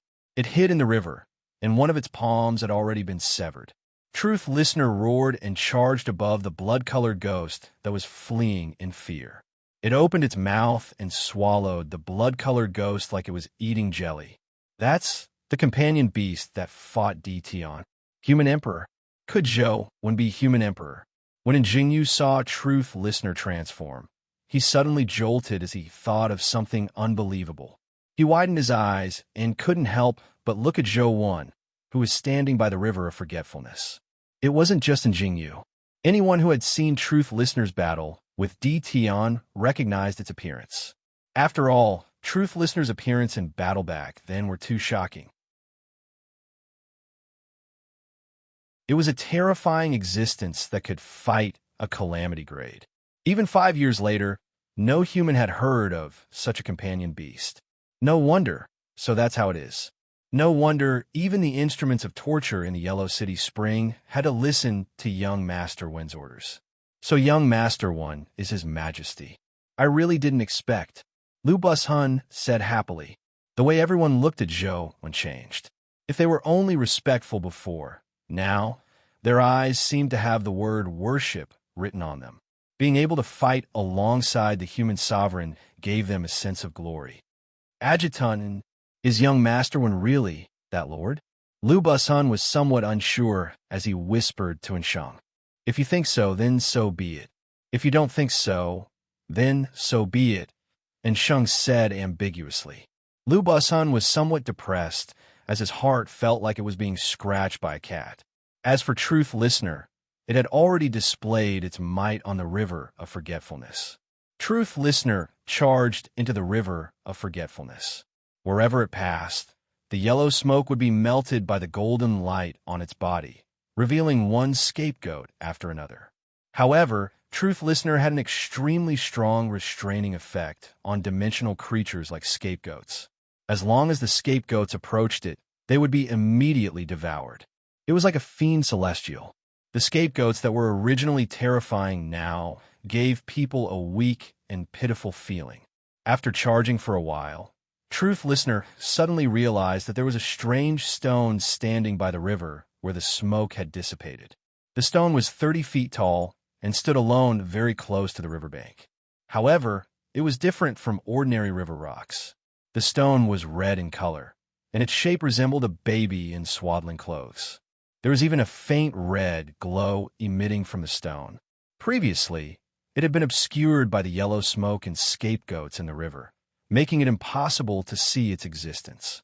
Now that it was right in front of them, they immediately felt that it was extraordinary. "Is that the stone of 3 lives?" Li Xian asked as he sized up the strange stone. No one could answer him. No one had seen the legendary stone of 3 lives, so they naturally couldn't tell if it was real or fake. "Overseer, let me give it a try," Jia Nong asked in Tianzhua. And Tianzhua nodded. Slightly before Jia, Nong flew towards the stone. With Truth Listener there, the surrounding yellow smoke and scapegoats didn't dare approach. Jianong successfully arrived in front of the strange stone and revealed his fingers that were flickering with gray smoke. He swiped at the stone of 3 lives. The white-haired granny said that as long as one could leave their name on the stone of 3 lives, they wouldn't be affected by the river of forgetfulness soup. However, Jianong's finger failed to leave any marks on the strange stone. Jianong gathered his strength again. This time he used all his strength. The gray smoke converged into a sharp blade and slashed at the strange stone. The stone remained undamaged without a single mark. "Let me give it a try." And Jingyu wanted to use his power of time to leave a mark on the strange stone. He tapped the stone with his finger. Although it was only one finger, there seemed to be countless fingers pointing at the same spot. This move of his was called Water Droplet Pierces Stone. It used the power of time to turn a finger attack into a continuous attack. Within Jingyu's current ability, after this finger attack, he had actually repeated the same finger attack more than 300 times. However, the stone of 3 lives remained unmoved despite such a continuous attack. There wasn't even a mark on it. He couldn't even find a fingerprint. Although the stone of 3 lives had been found, being unable to leave a name on it was no different from not being able to find it. Everyone couldn't help but look at Tianzhua and Zhou Wen. They suspected that Zhou Wen was human sovereign, so they had more respect for him. When they encountered something, they couldn't help but think of him. However, Zhou Wen and Tianzhua had no intention of giving it a try. Instead, Tianzhua walked back and arrived in front of the Bridge of Helplessness. He asked the white-haired granny, "Elder, how can I leave my name on the stone of 3 lives?" The white-haired granny said coldly, "The stone of 3 lives. It's the stone of 3 lives. Naturally, one has to have a past life to leave their name on it. People without a past life naturally can't leave their names on it."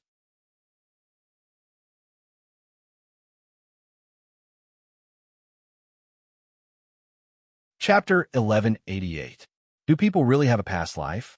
Zhou Wen frowned inwardly. He didn't believe in reincarnation. Zhou Wen had always believed that death was death. There was no such thing as a past life or a next life. Won't we know after giving it a try?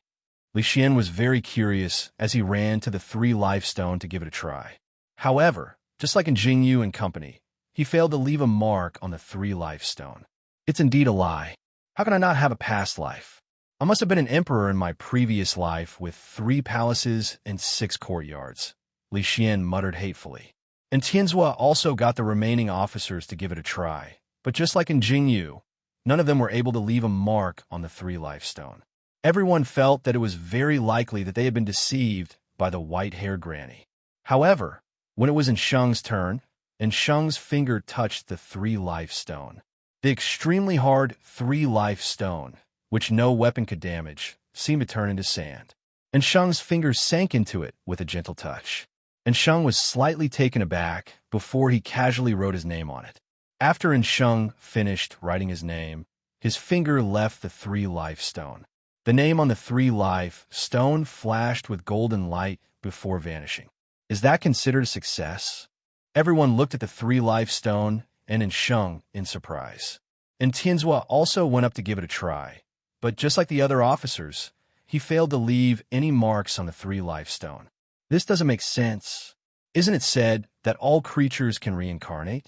Why is it that only Adjutant has a past life, but none of us have one? It's not like we have fewer eyes or noses than Adjutant. Why is he the only one with a past life? Lu Busan mumbled. It doesn't matter if we have a past life or not. The key is how we are going to cross the bridge of helplessness. Only adjutant and can leave words on the 3-life stone. We can't just let him go alone, right? And Jingyu said, and Tianzhou frowned in thought. Clearly, he couldn't accept such an outcome. Young Master One, do you want to give it a try? Lu Busan asked Zhou. Lu Busan wanted to know if Zhou was human sovereign or if he was just similar to a companion beast. The others also looked at Zhou, wondering if he could leave words on the 3-live stone. Although the concept of reincarnation was vague, there were still many people who hoped that there would be a next life. It was a kind of spiritual sustenance. Zhou thought for a moment and walked towards the 3-life stone with Yer in his arms. He also wanted to know if he could leave his name on the 3-life stone, like in Sheng. Zhou extended his finger and pressed it on the 3-live stone. Everyone's eyes were attracted by his finger. However, when Zhou pressed his finger on it, the 3-live stone didn't react at all.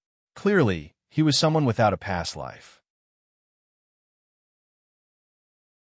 Just as Zhou was about to retreat, Yer extended her finger and pressed it on the 3-live stone.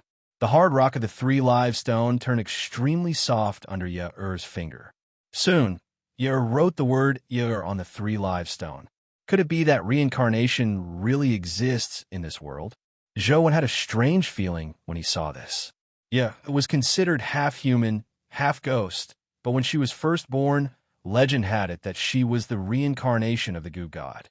Now that her name was engraved on the 3-live stone, everyone couldn't help but wonder why she could engrave her name. Could she really be the reincarnation of the Gu god? In the end, only in Sheng and Ye left their names on the 3-live stone. However, it was impossible for the two of them to cross the bridge to save Ouyang Lan. Everyone was somewhat vexed. Despite knowing that Ouyang Lan and company might be right in front of them, they couldn't walk over. From the looks of it, we can only barge through. Lu Busan rubbed his palms together, eager to give it a try. Everyone returned to the white-haired granny again. Zhou knew that it was impossible to barge through. He looked at the white-haired granny and asked, apart from leaving my name on the 3-live stone, is there no other way to cross the bridge of helplessness without losing my memories? No, the white-haired granny answered with certainty. Everyone fell silent. Zhou pondered for a moment before suddenly turning around and walking towards the 3-live stone. Even the antelope didn't dare offend the white-haired granny. It was almost impossible for them to barge through, so they might as well think of a solution on the 3-live stone. Previously, Zhou had only casually pressed it, not leaving any traces behind. Now that there was no other way out, he had to cross the bridge of helplessness. All he could do was target the 3-live stone. He circulated his Terragrade powers and struck the 3-live stone, but the outcome was the same. Even the Terragrade powers couldn't damage the 3-live stone at all. Zhou changed a few powers of terror and used all the powers of terror he could use, but it was still ineffective. Demon God Body, the heaven-opening scripture of the highest elder, the clown mask, the singularity universe, and the power of Brahma were all useless. How can I satisfy this condition in my previous life and current life? Zhou frowned in thought. Lu Busan and company were somewhat alarmed when they saw that Zhou was unable to leave a mark on the 3-live stone after so long. If even Zhou couldn't do it, there was probably no hope. I don't believe it. Can I really leave a mark on it? Zhou began engraving Sword Pill on his Wheel of Destiny. Soon, a sword pill appeared in Zhou palm. Zhou reached out to grab it, and it immediately transformed into a sword. Clang! Zhou held the sword formed from sword pill and slashed at the 3-live stone, but there were still no changes. However, Zhou had no intention of stopping. He continued slashing at the 3-live stone. He seemed to treat the 3-live stone as a test subject as he constantly slashed at it. However, no matter how terrifying Zhou's sword stance was, he couldn't leave a mark on the 3-live stone. Indeed, it's just that the companion beasts are of the same species. From the looks of it, young Master isn't really human sovereign. Lu Busan began to doubt his previous judgment when he saw that Zhou Wen hadn't even cracked the 3 live stone skin after so long. Human Sovereign had slain Di Tian with a single strike. How domineering was that? Although the sword stance Zhou Wen was using was powerful, it wasn't as powerful as Human Sovereign's. Furthermore, the weapon in Zhou Wen's hand wasn't the legendary sword. Unbeknownst to them, the immortal culling sword wasn't something that could be used casually. Zhou Wen didn't care what they thought as he continued slashing at the 3 live stone. At the same time, he engraved Sword Pill on his wheel of destiny again and again. He used all the thoughts he had when he was trapped. Not only did it make his sword technique more and more perfect, but it also made Sword Pill change.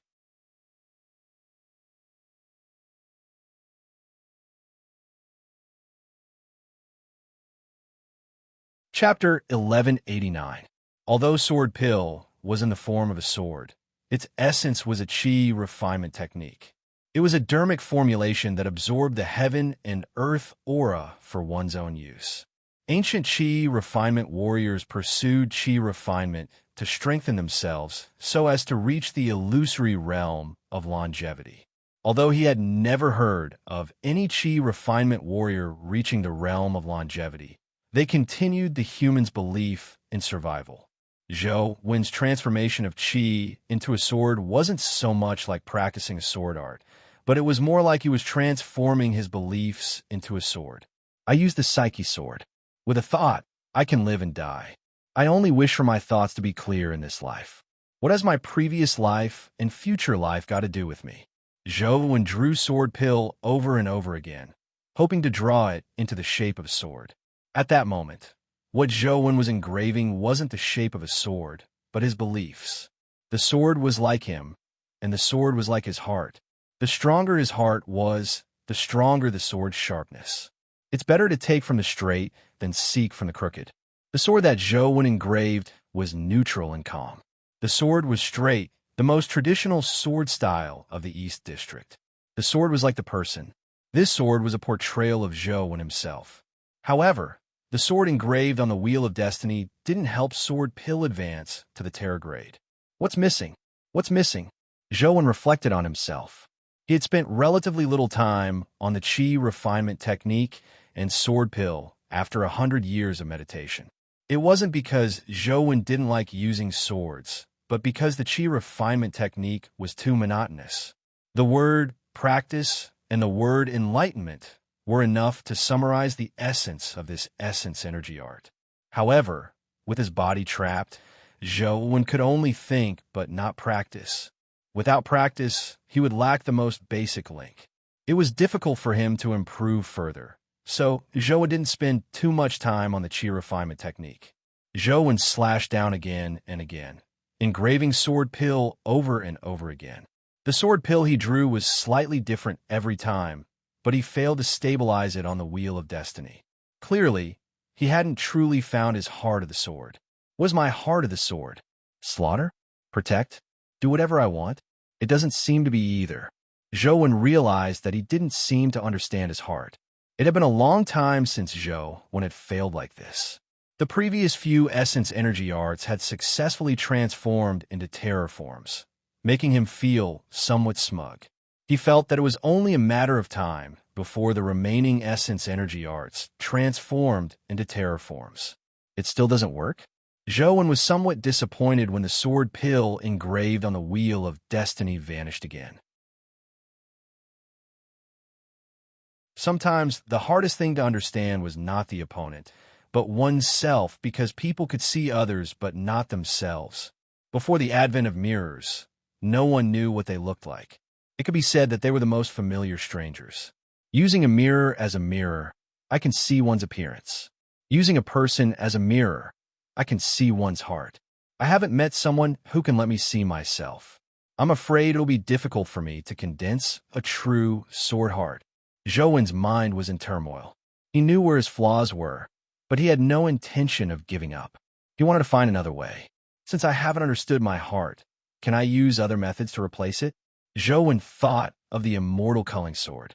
Back then, when he killed Di Tian with a single strike, he had personally experienced the terrifying sword intent of the immortal culling sword. No one understood the intent and conviction of that sword better than him. As Zhou recalled the immortal culling sword, he continued engraving on the wheel of destiny. Liu Bushun and company saw that Zhou had struck the 3 lives stone countless times, but he failed to leave a mark on it. Instead, the sword condensed in his hand shattered again and again. They felt that there was no hope. Overseer, can we think of a way to avoid crossing the bridge of helplessness and directly cross the river of forgetfulness? Liu Bushun said as he sized up the river of forgetfulness. And Sheng shook his head and said, "Legend has it that the river of forgetfulness is the boundary between the Yin and Yang worlds. From the Yang world to the Yin world, it's no longer a matter of distance. If we can cross it without crossing the bridge of helplessness, there wouldn't be so many wraiths trapped in the river of forgetfulness." But this isn't a solution. Young Master when sword art is so powerful, but he can't leave a mark on the 3 lives stone. "I'm afraid this path won't work," Liu Bushun said with a sigh. "Overseer, why don't I go over to take a look first?" And Sheng suggested. He wanted to cross the bridge of helplessness to find Ouyang Lan and company. "Wait a little longer," and Tianzua said as he looked in the direction of the bridge of helplessness. Liu Dashun and company were somewhat puzzled. They didn't know what Tianzua was waiting for, but Tianzua's words were military orders. They didn't dare ask any further and could only continue waiting. On the other side, the sword formed by Zhou when sword pill was becoming more and more like the immortal culling sword. The more the sword pill resembled the immortal culling sword, the more illusory it looked to others. It was faintly discernible as though it was about to disappear. Clang! A strange sword sound alarmed Liu Bushun and company. Everyone turned their heads and saw Zhou when standing in front of the 3 lives stone empty-handed. On the indestructible 3 lives stone, there was an additional foot-long sword mark. Following that, they saw Zhou Wen's palm wave in the air as though he was holding an invisible sword. As Zhou Wen waved his palm, rubble flew out from the 3 lives stone as sword marks appeared one after another. Soon, the words Zhou Wen were carved. The strokes of the 2 words were like the blade of a sword. Every stroke was filled with a chilling sword intent. Just looking at the 2 words made Liu Bushun and company feel a chill run down their backs as they subconsciously took half a step back. What a terrifying sword intent. After coming to their senses, everyone realized that it was only the sword intent contained in the words.